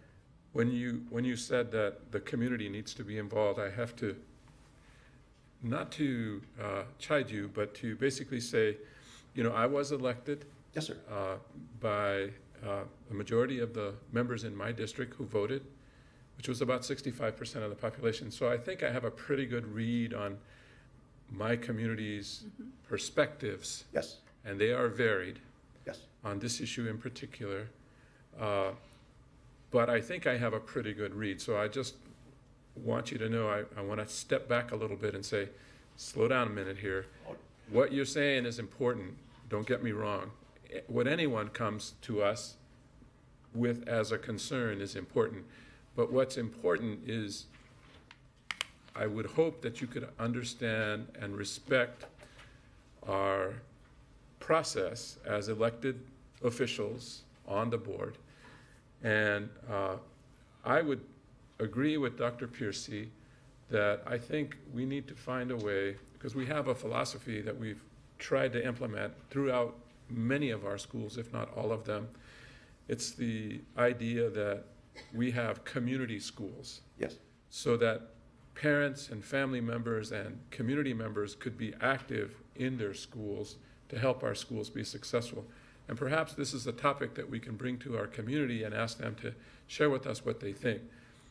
Not to, again, try to override or create a partisan dialogue, but to actually hear what parents have to say. I think that's absolutely important. Trust me, sir, I believe this is a great starting point. I mean, this document has, well, like I said, this is the first time I've come before a public audience. It's pulled me out of the weeds. And obviously, the dangers that are posed to our children, and there's one item in that resolution which I really like. It actually mentions suicide. Yeah. I mean, and that is, to me, the leading danger to our kids. Yeah. And for that resolution to actually comment on it, that's a great thing. There are many great things within that document that we can capitalize on and expand. But there are some things, and I'm saying, that just kind of cloud the water. Yeah. And if we would just... And I agree with that. You know, my daughter's little neighbor, Tommy, went upstairs and shot himself, killed himself last year it was, I believe. He was 10 years old. You know, this is terrible.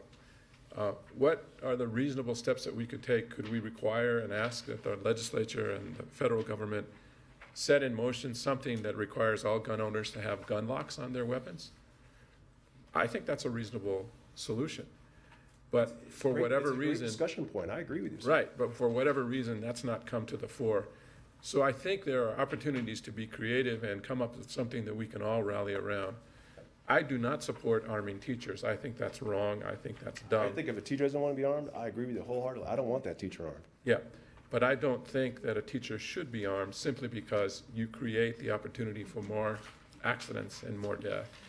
Now we can argue about that. And I don't want to. I mean, when you gentlemen and ladies discuss like the openness of our campuses and things like that, those are, I think, things that we can all agree upon, that we have some true, not to be puns here, we have holes in our security as far as like these campuses go.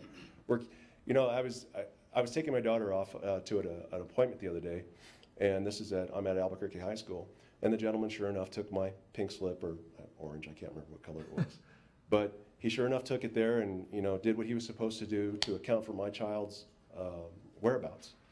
But just as he was doing that, in my rearview mirror, I see a kid cutting across campus and cutting up that Albuquerque High School, you know, that embankment they have, and he was able to get off. So if that kid's able to get off, sure as heck, some kid's going to be able to get on that easily.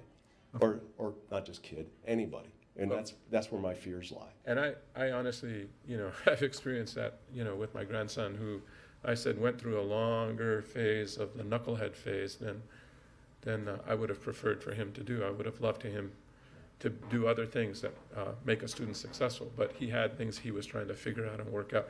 So I want you to know I hear you. I'd like to include you. I'd like you to be a part of what we're figuring out and help us get the word out. And I will, sir. I applaud you for actually bringing this to the forefront in that resolution. I mean, I'm not the most technically astute person, trust me, but I was able to navigate your page pretty easily and find that document. So I just want to say thank you for allowing this forum. And absolutely. Yes, sir. And I know this is part of the process, and I don't diminish your guys' role in this at all. I just, you know, I was just speaking from the heart. Of course, and I respect that. Thank you. All right, thank you. Thank you, appreciate that information. And again, I think where we want to really involve the communities most is how do we really implement things that we really think are important to do here. The resolution itself, just as an explanation, we're part of the Council of Great City Schools. We're one of the 70 districts. And so what we're trying to do is to align ourselves somewhat with all of the districts in terms of a lot of the problems that are happening across all our urban districts. And I don't think there's anything in here that denies any kind of constitutional thing. I think what it's saying is let's study it. Let's find out what we can do to prevent some of these things, because we do have some issues here. And so now the question is not necessarily taking guns away. It's not necessarily banning stuff necessarily. But what it is how do we really deal with that? And so I think most of this anyway is around that. There are maybe a few things that are maybe a little more iffy. But so the question is, relative to those individual resolutions, is there anything in here that we really do believe that we can't live with? I mean, that's kind of the idea here. And if there is something we can't live with, let's talk about that. Otherwise, I mean, because there's a lot of stuff in here that I said, yeah, I can live with that. Yeah, I can live with that. A couple of things that, okay, depending how you interpret that, I might, basically on my research that I understand about, I might say that's probably not going to help any. Let's put it that way. So the question would be for everybody here is, are there things in here specifically that you see that we have an issue with? And that's what I think we ought to focus on probably, because the ones we don't have an issue with, well, let's not focus on that. If you have an issue with one of these pieces or whatever, talk to about that. See what the issue is and see if we need to eliminate it or see if we need to change it in some way, okay? So Yolanda's talked. I'm going to let Peggy talk, okay? Okay. Oh, she's here. Okay. I mean, I had a lot of things in that resolution that I didn't like. That's why when I sat down with several people to kind of go over it, you'll see in what I had written, the things that I obviously didn't like. Some I just shortened because they were some of them were really wordy. I saw a lot of the same things that I thought that we're not making this really local, and we always talk about how important it is to have local decisions and make everything pertain to our school district, and a lot of this didn't, and it's just not practical. I just think that we should just try to make it our own and try to listen to some other people about it. So everything that I didn't like, Dr. Piercy, is in the resolution that I put together with other people, and some of them didn't. Some things stayed in there because they kind of agreed with what was in the Council of Great City Schools, but I would prefer to sit and just do our own and make it our own instead of kind of rubber stamping somebody else's and giving a lot of our power over to Washington that never does anything very well anyhow. So but my changes are all in what is put together that I gave you. So, and there's a whole lot of it. So I'd rather just wait and write our own if we really think that this is going to be helpful to our kids, because that's a bottom line. Is this going to help our kids? Are these things going to happen? Are we going to get funds to be able to do all these things? Or we're just using words and there isn't going to be any action behind them from a lot of people that don't take action. So that is me. Okay. Yeah, I think, again, and again, I want to dominate here, because what the Council of Great City Schools is going to do with this kind of resolution, their own resolution basically, and with alliances with their districts, is to say to the federal government, you guys need to take some action. That's the big thing. So what we do as action is relative to our own kinds of things, like things that you may have said, and more practical things in terms of a local. So that's a different kind of a conversation to me. The conversation here is more like, are we supporting the Council of Great City Schools in terms of what they're going to try to do to push for federal legislation as much as they can around these issues? We're probably not going to be in that argument directly in terms of them, other than supporting them. So the question is do we have an alliance with them to say, yeah, I mean, yeah, there may be some things we have some specifics about that we disagree with, and we'll do that on our own here. We'll do it in a different way, or we'll implement a little differently, or whatever. The question is the council's really asking the question, are our districts going to stand up with us in terms of doing this so that we can say our districts are really pretty much behind us in terms of an alliance about something that needs to be done at the federal level. We can do things at our state level. We can do things at our local level, basically based on, for example, things you have. And you have a lot of the similar things, maybe not some of the data stuff and things like that, you may. I found data that just. There may be different data in different places, of course. Data, say whatever you. Of course. And so I saw that you took some of the data out, and that's fine, because what you're really saying is what's the big concept here? The concept is too many kids are being killed. I don't care how many you're talking about. I mean, one too many is too many. So I think the question is, are we going to go out on a limb a little bit and say, we kind of support the council, you go do your thing at the federal level, we'll do our thing at the local level, and we can work on our own personal internal resolution in terms of what we think is going to help us implementation-wise as our own, and we could do that separately. So the question to me is are we willing to support the council itself in terms of what they're going to try to do at the federal level, generally speaking, or are we just not going to do that? We can say we'll do our own, and that's fine. We can do that on our own. I think we can do that more specifically. In other words, what are we going to do for school safety? What are we really going to do in terms of our implementation? How are we going to really use our money? Because we have the authority to talk about that. But this is kind of more of a policy position at the Council Grade City School level. So but I agree with what you're saying. Lorenzo, your thoughts? Well, I'm tempted to be confused. I don't think I am. I think I followed everything that was said.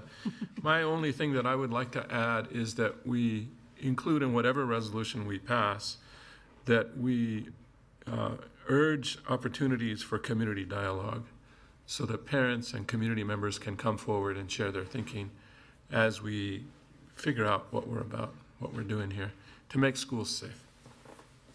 Great. And that could be an added paragraph at the end, if you really want. This would get something that says that the Albuquerque Public Schools will resolve to involve the community in terms of decisions that involve our personal school safety and in the implementation of details, or something like those lines, Because I think that's appropriate in the sense of saying, yeah, we kind of align at the top level, but, like Peggy says, I'm not sure I have a lot of confidence that anybody's going to do anything up there.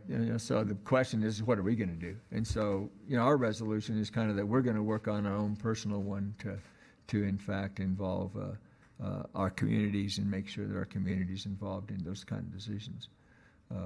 And I think that's really what they want to do. I think that's what the council wants every district to do, is to make their own, you know what I mean, in terms of what they're going to do. But, okay. Barbara, your thoughts? First, Yolanda, did you finish? Because I interrupted just because I was confused, not to cut you off. So before I say anything, are you done? I was really trying to head into that direction of saying I just wanted something in a resolution that also included the communities, that it showed our resolve to wanting to be part of that. So I think Lorenzo did a really good job of connecting, because that's the piece that I didn't see in the resolution. But the rest I'm fine with. Yeah. If you look at the San Antonio one, they added a paragraph at the very end. That's different than the council. And that was specific to San Antonio saying something. It wasn't about their own district like we could say, but that could be a paragraph that we could say the Albuquerque Public Schools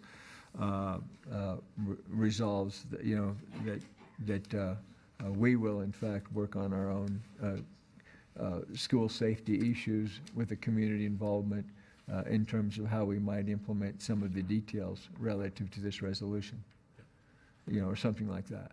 I think it speaks to our role, Dr. Piercy, if I may follow up. As an educational institution, it's an opportunity to take that role into the community, with the community, to educate one another on how we move forward and what do we do to find the best solution that we can all work together on. Yeah, and I think, again, that's probably a follow-on to make sure that we're going to implement the way we want to implement here. in San Antonio, you can do it your own way, and in Dallas, you can do it your own way, and Broward County may have a whole lot of things that they do their own way, right? You know, because they're very near to the issue. But we're pretty near to the issue. Aztec's pretty close here, guys. Yes. You know, Roswell's pretty close, and so. Well, if you just look at the number of murders in this town, it's horrible. Right. So we probably have our own issues that we need to try to deal with very specifically with our community. So that could be, again, a little added paragraph, just like San Antonio added that paragraph, but change that paragraph to what we want it to be. Okay. Barbara, yeah. So schools are in a really tough place because I will do anything possible, first off, to make them safe, but also to not make them prisons. Yep.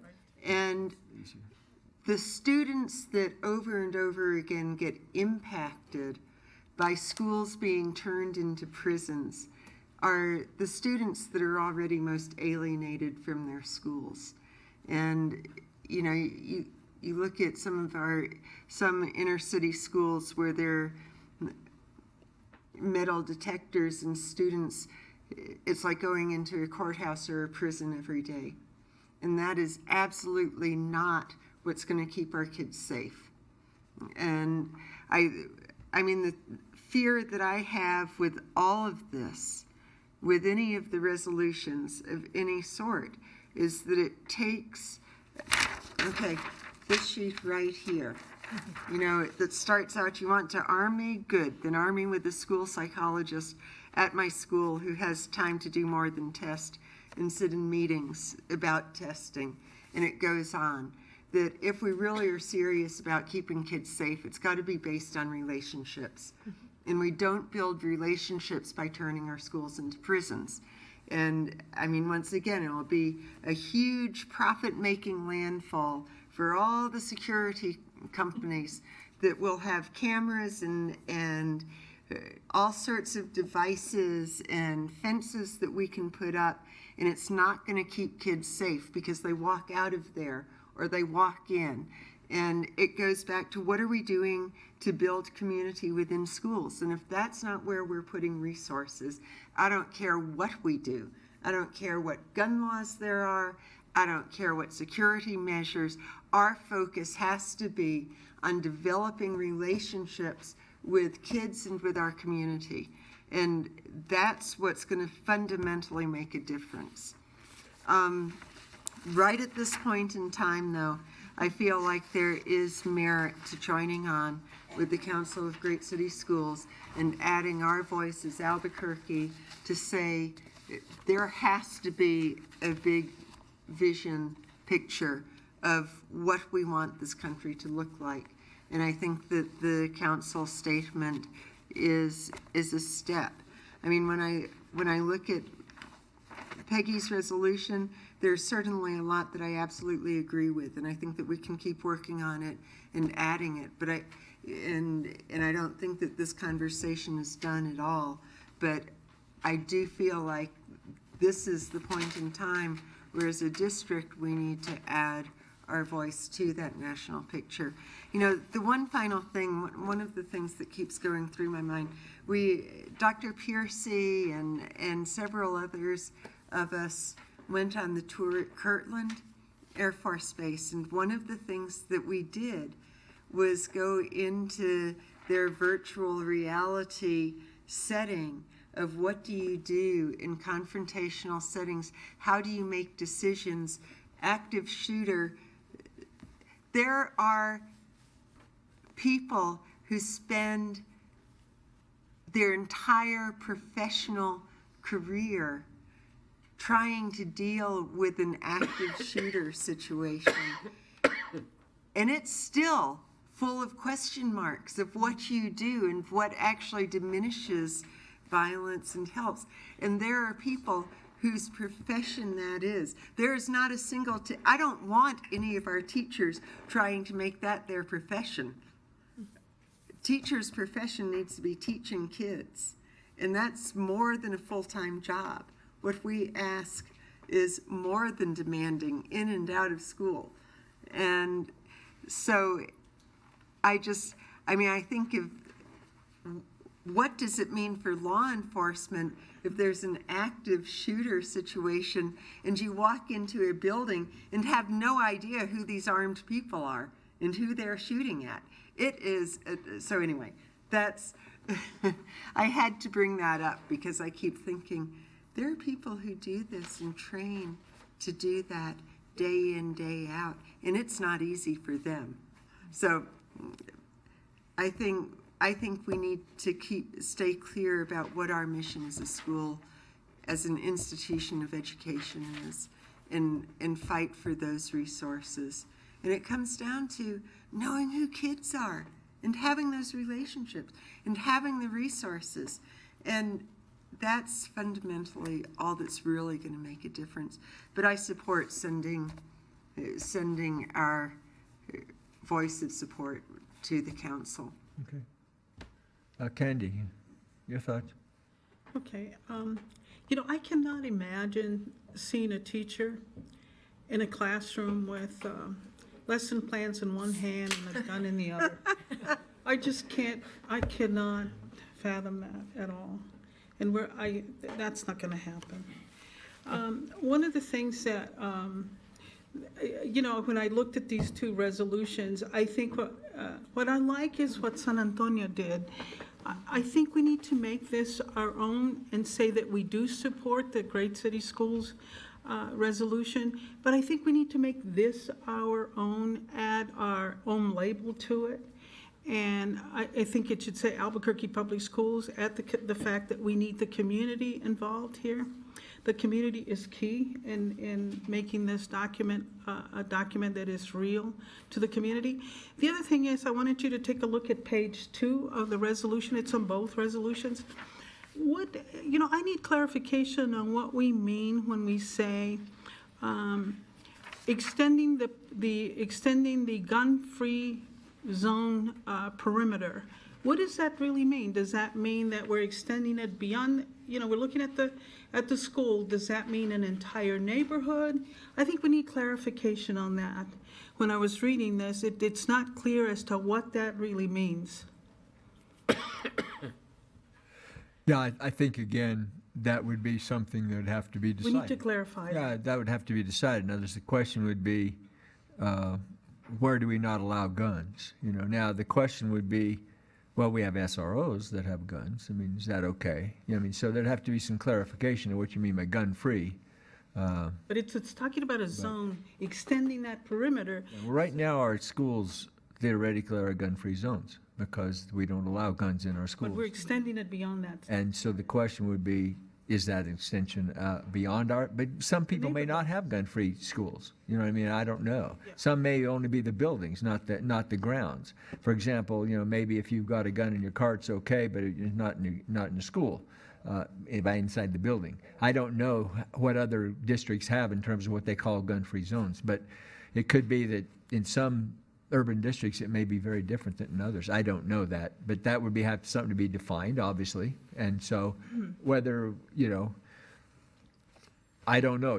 I guess I consider my house a gun-free house. It doesn't have any guns, but it wasn't because I necessarily said they couldn't be there. I just don't have any, but that's not a gun-free zone. A gun-free zone is where you specifically say you can't have any guns here. Like there are places that you go into public areas and it says guns are not allowed, no weapons allowed.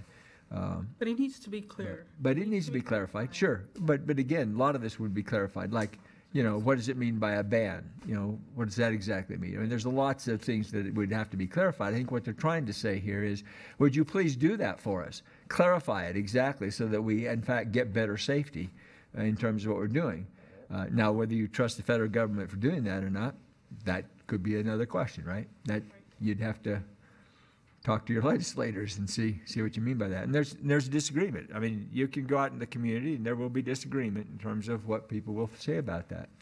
So whether you agree one way or the other, I mean, I think what they're trying to say is, would you please have this a discussion item and do something about it so that, in fact, the bottom line is reduce heart attacks.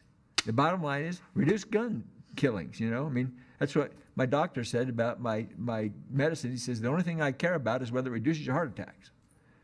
It's not whether you lower your cholesterol or do whatever. It's whether you reduce gun violence. That's what we're trying to say. So whatever you have to do out there to reduce the violence in terms of gun deaths, let's see what we can do to do that. Don't make stuff up because you think one way or the other, but go out and do something about it. These are just kind of some ideas of areas that you might want to work on. Yeah, on that, I found the same thing, obviously, because I think I took that out of mine, is because extending the gun-free zone perimeter when there's a neighborhood that's right across the street. So does it include how many yards away from the school? So it's so totally vague. Yeah, it is. And that you can't infringe on somebody's right to bear arms. I mean, that is their right. So if you're extending the perimeter beyond the school or beyond the school grounds, depending on I mean, I know some rural schools that allow guns on their campus. Sure. So what that means something different to that school than it would to the school across the street from where we might live. And it would have to probably be locally specific, I would think, in other words, what do you mean by that exactly? But maybe it would require you to define that very carefully. Maybe that would be the thing that would happen, is that you need to be local and define very specifically what you mean by a gun-free zone and what you mean by that in terms of, do the SROs allowed to have their guns there? Those kinds of things. So you'd have to be very specific what you mean by gun-free and what the zone is. So yeah, I agree completely, And yeah, I don't know that you can be that specific here. I think what they're saying is let's define what we mean by that so that it's more consistent. I don't know if I go to another district, for example, if in reality what that is. I don't know what that is. So the question would be, or another state, I don't know. And so the question would be, can we define at least what that might be and let the local tell us what it is so that we know locally, at least when we go someplace, we know what that is. If you've got a concealed gun permit, you can carry that gun theoretically. But there are places where they say very specifically, you can't have a concealed gun here, for perhaps good reasons. So I don't know if that's totally local, or whether that's a local agency thing, or whether, there's lots of issues there. You go into a courthouse, you don't get to carry your gun in there, You don't. So there are places, obviously, right now where they have rules like that. But in the roundhouse. Roundhouse, you can. No, yeah, which seems a little odd to me. I'm sorry. Carry my rifle in there all the time. Carry your rifle in there all the time. Yeah. Thanks, Liz. I appreciate those comments. Any more candy? I'm sorry. No, I think okay. It's been covered by the other board members. Liz, you got some saucy comments here, I can tell. No, not at all, actually. I agree with having a resolution, absolutely. I think it really helps frame our voice. It holds others accountable that would be in this partnership with all of us in reference to safer schools. I agree with localizing it. I love that Peggy took the initiative to put one together as well. I would take out the president's name because, that's going to change. And so this needs to be more, not calling out a specific president by name. So that way it lasts longer. I had an article forwarded to me recently that I was interested in learning more about, and it's where police departments were faced with budget crisis like many are.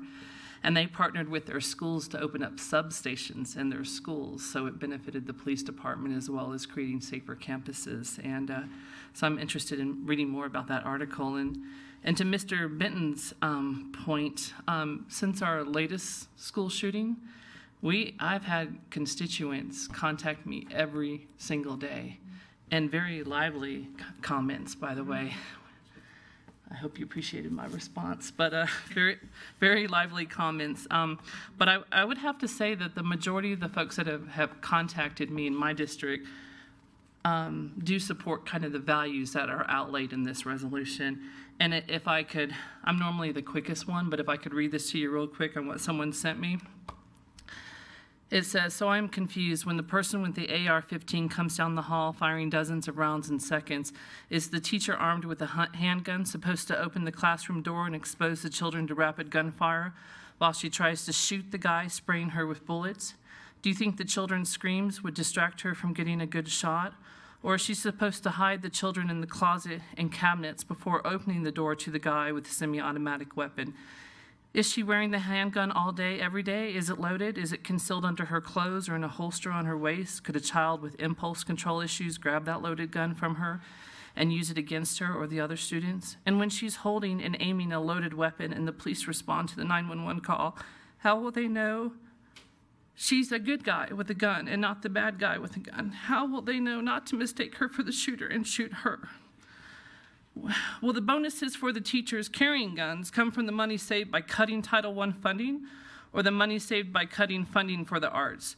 Or is it coming from the money we're saved by not funding investigations of college rape reports?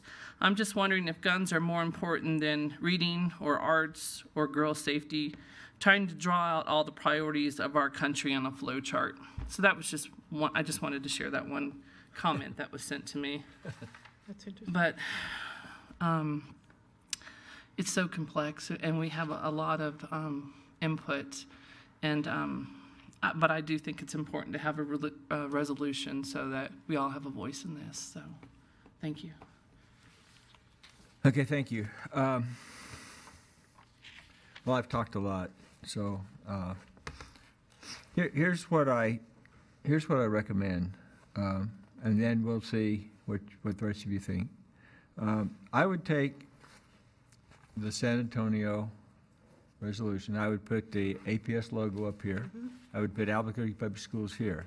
I would go down here to the 5th paragraph and write in, as we have done in our draft, that this includes our Aztec and Roswell schools. On the other side over here, where it talks about, in each of the resolutions where it says San Antonio Independent School District, I put Albuquerque Public School District. And then as the last paragraph, instead of the one they have here, I would say, now be it further resolved that Albuquerque Public Schools will develop their own local resolution that will involve community members as to how to improve local school safety and security. So that gives us an alliance with Council Grace City Schools. Let them go do the federal stuff. We'll try to support you as best we can, but we'll do our own local resolution in terms of how we're going to work to try to work with our schools and with our communities as to how we want to implement these kinds of particular issues. And I've underlined a lot of things here, and I've put a question mark by a couple of things. For example, down here where it talks about assault weapons, says, whereas assault weapons have no place in society and other types of guns truly easily obtained. Well, I think it is true that guns are too easily obtained. I don't know if they're going to be able to do anything about that particularly, but the concept of assault weapon is an interesting concept. It's not well defined. A semi-automatic, for example, a handgun is a semi-automatic too. When you can pull at each trigger, it's a semi-automatic. And that was the same as the rifle down there. And there are many rifles that are much more powerful than the semi-automatic rifle that was used down in Florida. So trying to, kind of categorize an assault weapon or something else as being the thing of issue is probably a question mark, because I think guns in general are an issue, and that's the question, is how do you really deal with that? But on the other hand, if you look at the instances when things are happening, yes, semi-automatic guns tend to have been the ones, but they could have been a handgun, with being able to pull a trigger each time. That's a semi-automatic. It's not a bump stock on it where you can just pull a trigger and then firing it. So there are a lot of things, that could be added or differentiated. So I'm not sure I want to go there particularly, because, now you're in the minutiae, and now all you're doing is talking again. You're not really doing anything. So the question is what do you do about that? So that was one kind of question. But, there are a lot of things that I like. Mental health counselors, data collection on violence and gun ownership, strengthen the universal background checks, reducing the number of gun-related injuries and deaths. That's the bottom line, right? That's the bottom line. How do we do that without taking away, Second Amendment or First Amendment rights? How do we do that? I'm definitely opposed to arming teachers. I will, you have to take my heart gripped out of my hands to ever get me to say I'm going to arm teachers. That is the worst thing in the world I've ever heard about.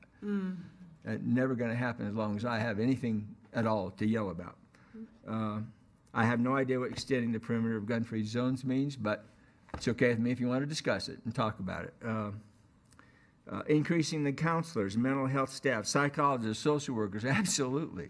I mean, you know, we need people in our schools to address issues that our kids bring to us and that staff brings to us and that parents bring to us if you really want to know, right?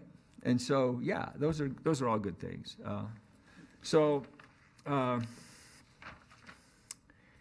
And you know, I wasn't sure about the resolution about the ban the manufacture, sale, purchase, possession, and so forth of assault weapons, large capacity ammunition.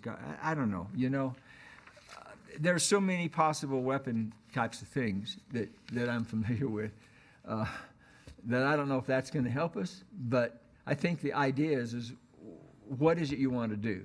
And here's a thought, but do something about this to decide what kinds of bans you think are appropriate, or what kinds of restrictions are appropriate, what kind of constraints are appropriate. So I don't think anything like that's ever going to go through. But I think that the discussion and conversation is what's important to do, and then decide what you think is going to happen. So it's not like I'm going to say, well, I'd have to micromanage here and try to reword this, because I can't even decide how I would reword it anyway, you know. So I think my thought would be to make changes like I've said, make sure the logo's there, make sure the top is Albuquerque Public Schools, add the Aztec and Roswell, and add a paragraph, and, you know, put the Albuquerque Public Schools in here, and then add a paragraph at the end that says it's our job really to involve our community and to put up our own resolution. So I task ourselves, basically, to tell you the truth, to say, let's put up our own resolution. And Peggy, I think yours is a good start at it, okay? So we could use yours as a start at this, as in terms of what kind of a resolution we have. And you've already started with your community, right? Yep. So I think the idea would be to work with our communities and say, we're going to be doing that with the implementation. How are we going to spend our dollars, so to speak, that hopefully we get, that deals with security kinds of equipment and so forth? And I'm with you too, Barbara, on that. You know, they'll come out of the woodwork. They'll have all kinds of silver dollar solutions. There won't be any doubt, you know.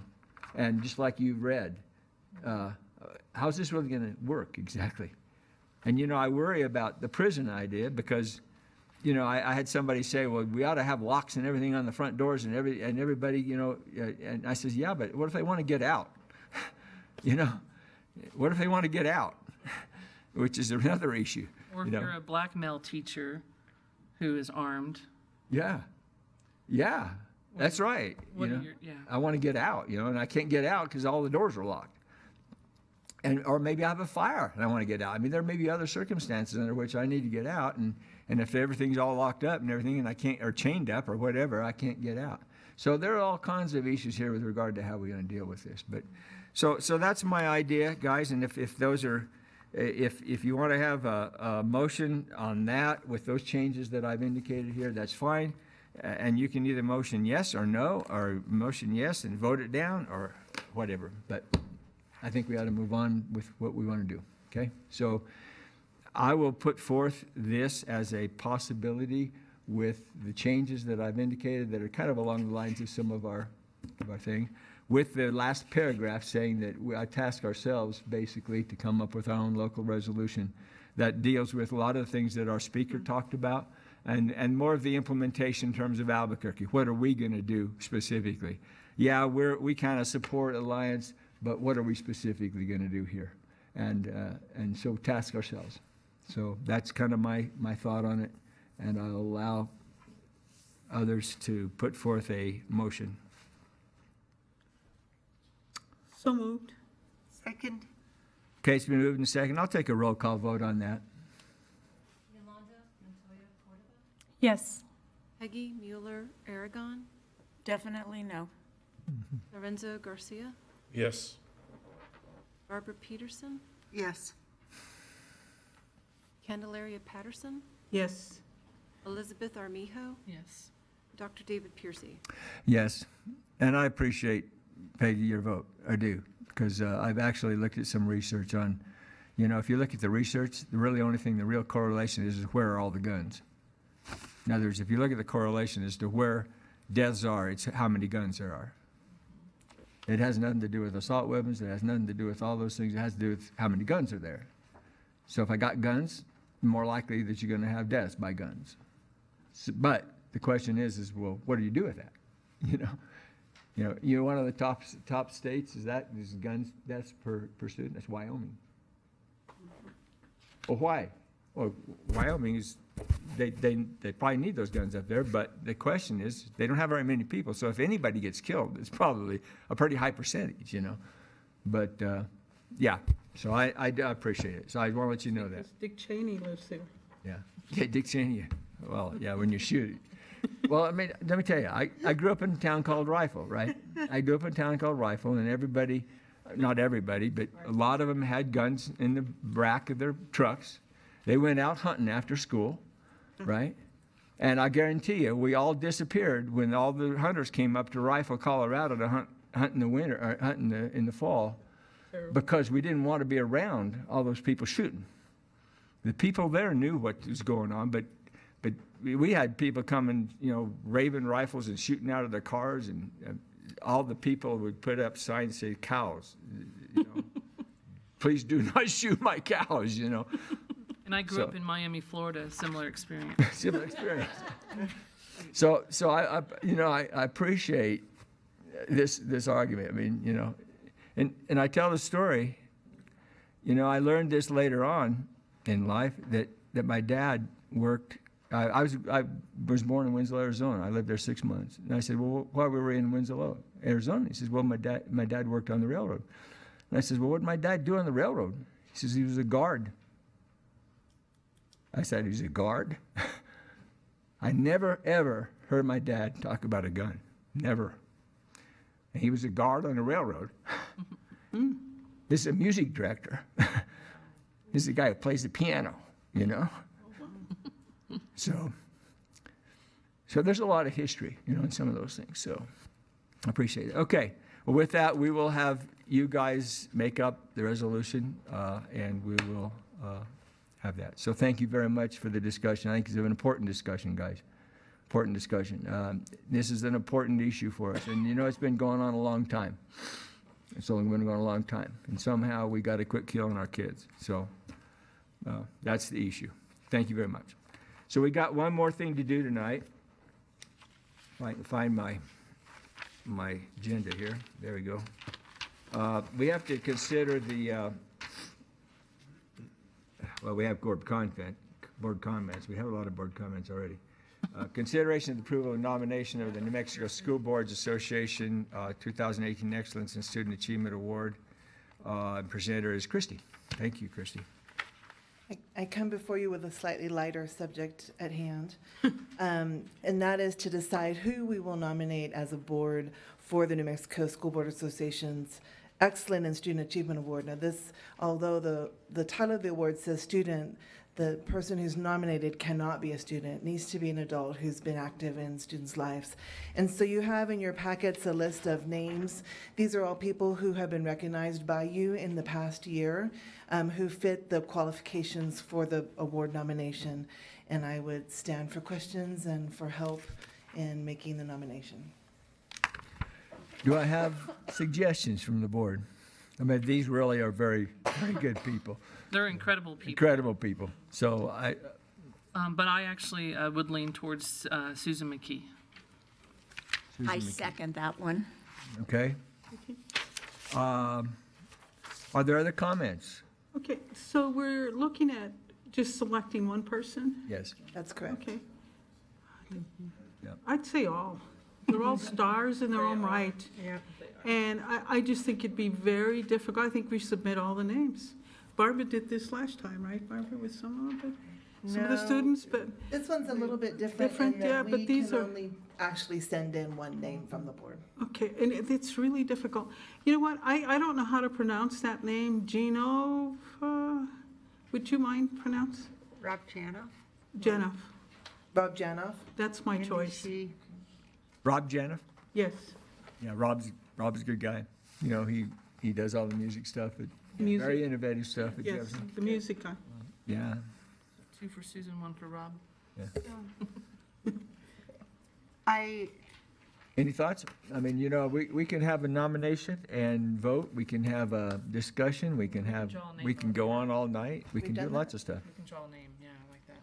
Or I could use my random number generator, but I think if we can narrow it down a little bit, I could flip a coin, I could do, whatever, but. Name's all in a hat.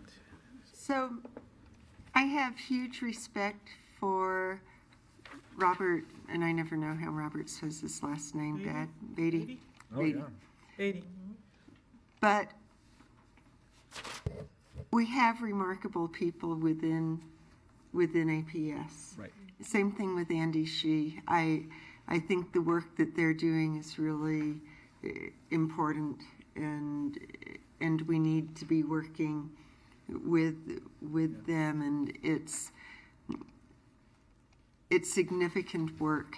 But again, I think when we talk about educators, I know Linda Bluestein, and maybe that means that I shouldn't talk. I mean, I know her professionally. I do not know her personally. I know her professionally from the work that she did with the mentorship program. And so I look at that and think of the legacy that she has left in terms of mentorship and what we know that means for teacher development, and the work that she's done that's significantly impacted entry-level teachers. And so my heart is there in terms of that long-term legacy. At the same time, Rob Janoff is at Jefferson, and he is amazing, and he comes wherever music is needed. He comes and is amazing. So I think it's an incredibly hard choice. With the students, we've always put the names in the hat, because for things like we've had a lot. We had like 21 or something. Yeah. It's very difficult. And you go through them and you go, wow, these are all amazing students. When I look at this list and just think about the long-term impact on what goes on in classrooms every day, I was a mentor under Linda Bluestein, and so I know that work. Sharon Olguin is certainly a strong and wonderful person, and Susan McKee, yeah. So personally, I feel like between Susan and Linda, and I would be very comfortable flipping a coin with those two. Rob Janoff, I think, is great. If I look district-wide at the impact he's had, it's different, and at the same time, Rob Janoff in there too. They're all great. All right, we'll come back to you then. Yeah. Indecision is my name. Yeah. So what's the wish of the board? What's the wish of the board? Would you like to put up a couple of names? Why don't we just go through and just ask which one each of Okay. us would probably pick, and then we Okay. can decide after that. I don't know how else to do it. Okay, I'll start down here with, I don't want to start with you? The new kid on the New block. kid on the block? Why don't you start that way this Okay, I'll start this way. I'll start with Liz. Liz? I did, I actually said Susan McKee. Okay, she says Susan McKee. Okay, Susan McKee gets one vote. Okay, I'm going to go with Patterson. It's a very difficult one, and I think Barbara said, if the greater impact, what's the greater impact? Probably be is it Bluestein? Yeah, Bluestein. Okay. Greater impact. Bluestein gets one vote. Okay, go ahead, Barbara. Now you're in a real, you're treading water. Okay. I'm treading water. Linda, like I said, I think there are several people. My first thought would be Linda Bluestein. Yeah. Linda Bluestein gets two votes. Okay. Board Member Garcia. Now you're sinking. You treaded water for a while, but now you're kind of a little below the level. I am sinking, yes. Yeah, I can go with Linda Bluestein. Okay. I'm going to talk to board Well, member. I already said Susan. You said Susan, okay, Susan McKee, okay. And how about you, Yolanda? If you're careful, you'll put me on the treadmill. Heart Attack City. I think just at, first glance, because I have like the least experience with any of this or individuals, and just based on what I see on paper, I'm inclined to go with Linda Bluestein as well, because of the classroom impact. Okay, I don't have to vote. Oh, man. Oh. See, so you made it easy for me.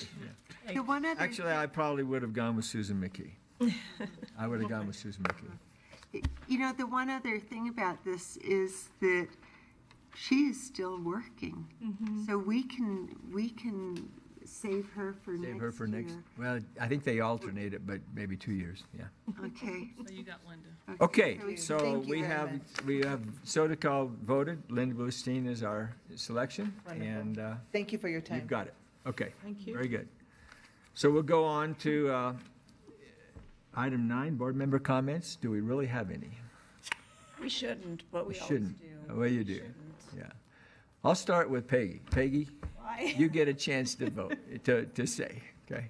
I'll do this quickly. Okay. I went to the opening of the Families Connected preview at Carlos Rey, so that was it was a really good thing to see. You got to choose from like 9 videos, so that was a good thing to see. And got to meet with Alma Ripley, who does the sea perch and has done the robotics and all this kind of stuff. So she's just an amazing asset to our community. She knows STEM inside out, and she's fabulous. I hope we never lose her. Then the honors choir, good job, Dr. Piercy. It was just fun to listen to hear the kids sing in 3 different languages. It just touched my heart, so I thought that was just a wonderful thing. And then state basketball tournament, Yahoo 2 Cibola girls, so that's a good thing. Also went to the Greater Albuquerque Chamber of Commerce and listened to the superintendent of Denver Public Schools. And one thing that I remember him saying was, we are better together than not. I think that's something that we always need to remember, that they're all our kids, whether they're in charter schools, traditional schools, private schools, home schools, and we are better together than we aren't. So I think that's what I took away from his talk. So I thought that was important. And to Mr. Benton, I hope you're a little bit happy with what they decided to do. I'm not, but I hope that you are. That's it. I said I'd be quick. Very good. Board member Peterson, I'll start, jump around. You can't prepare yourself. I'm unsettled. I'm off guard. It's just like round robin reading. Just real quickly, because I do think I've said mostly everything. Sandia Base, so much fun today. A kindergarten, and I walked into this kindergarten classroom, and it made my heart sing, because first off, kids knew a song, and they sang for me after I read their book to them. And there was a housekeeping area, and there was a block area, and there was student work on the walls, and it felt like a classroom, and it was delightful, and it was just such a well-organized event. It was great fun to be there. So anyone who ever needs to have me come and read to kids, I will always be available. It was wonderful fun. Then I also, this was interesting, student perception is very interesting. I went to the community school, community council at Hayes Middle School today, and there were 2 students there. And so part of the conversation is what kinds of supports are there for families, for homework, for tutoring, all of these things. And these 2 amazingly articulate boys were there. And one of the things that they said, they were talking about why their peers don't use the tutoring, and just sort of what their perception is. And it was really interesting that their take, and this is not from me, this is from students. They were not prompted, their thing was, because there was so much emphasis on park, that it diminishes the importance of the day in, day out, because they were talking about their grades and which grades do they care about, which grades do they pay attention to, what do they do? And it was just really interesting what their perception was, that this weight of park overwhelmed and pushed out just the importance of the day in, day out learning that goes on in a classroom. And so kids don't turn in assignments, kids don't, because that's not what they're hearing. I'm not saying that's what we're saying as adults, but it's what they hear.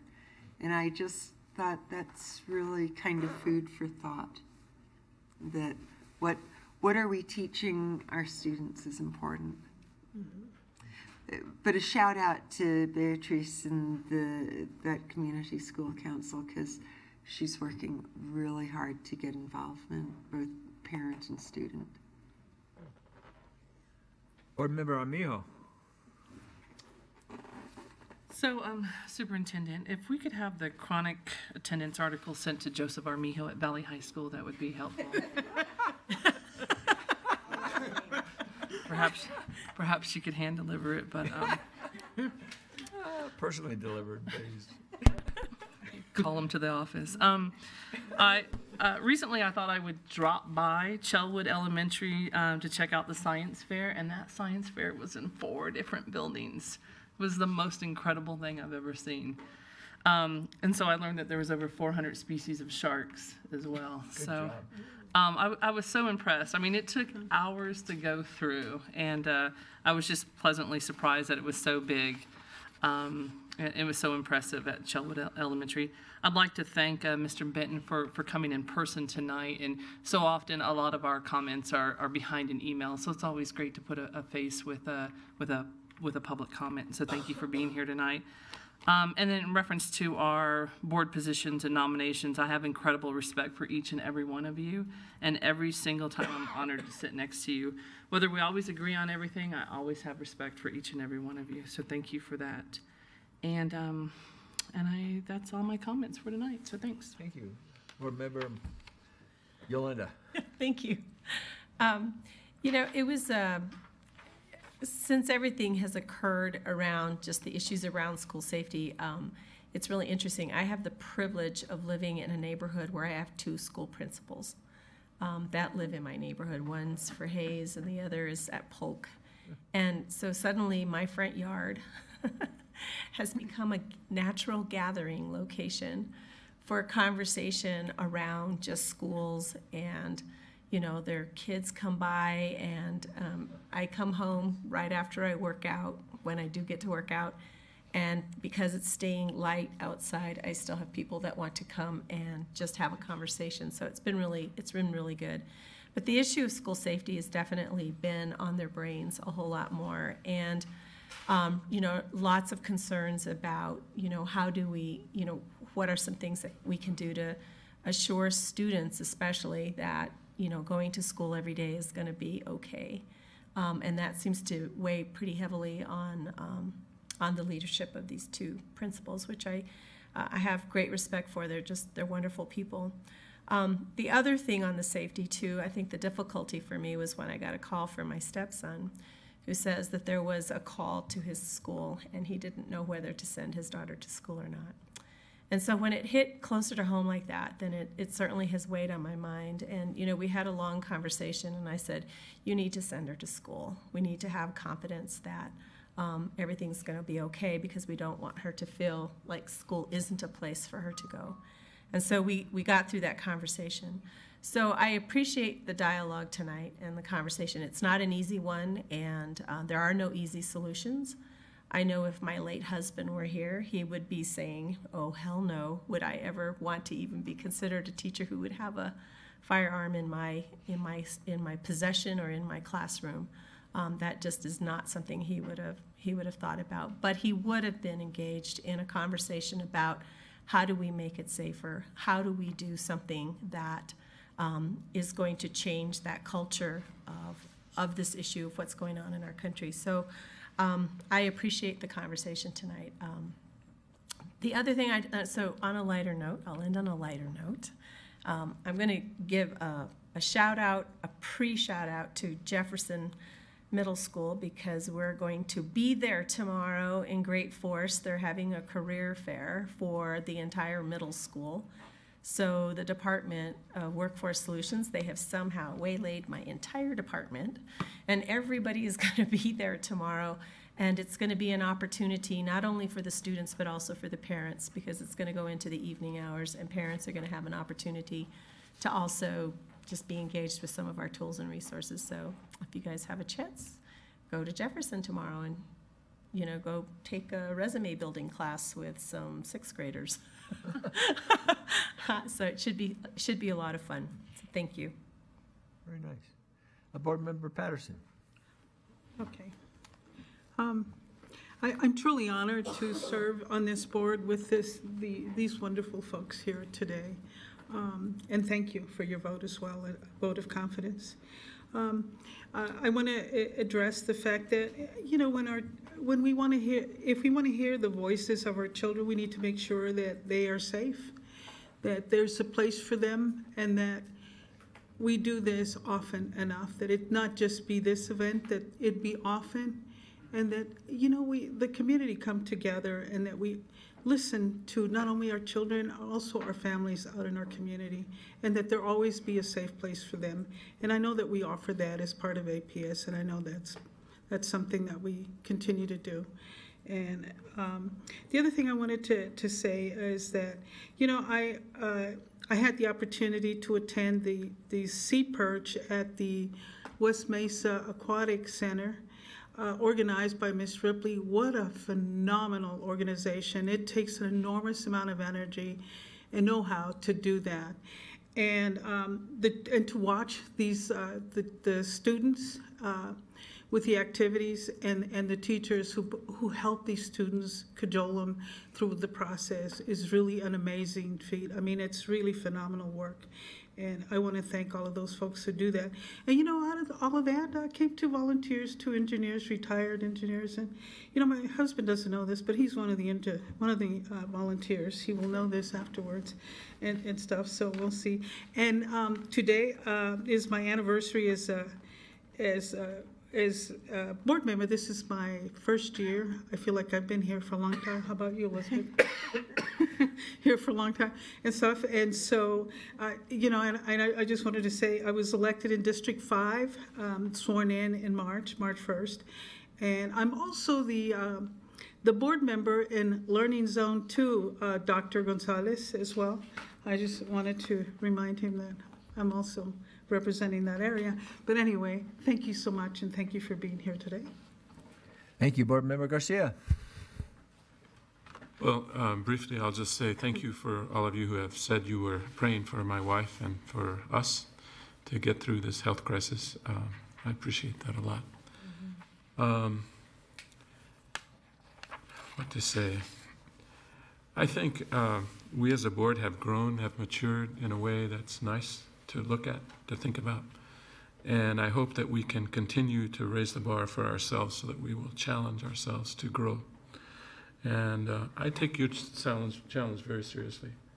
We have to find a way to invite people who don't agree with us, who have other ways of seeing the world and thinking, and hopefully get to a place where we can see each other as human beings and move forward.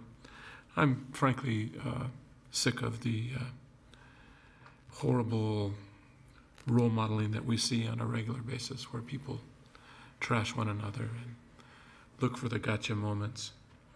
I'm really not interested in that. I'm hoping that as a board we can continue to live and be a group who have integrity, and it will be obvious to anybody who comes around that they'll get that sense. I am a little worried because I'm not out in the community much, other than back and forth to doctor's appointments and other things. And I'm a little worried that, I will be disconnected. So I'm hoping that I can figure out a way to be a little more connected with people, including those who, absolutely disagree with me. Thank you so much. Thank you, Dr.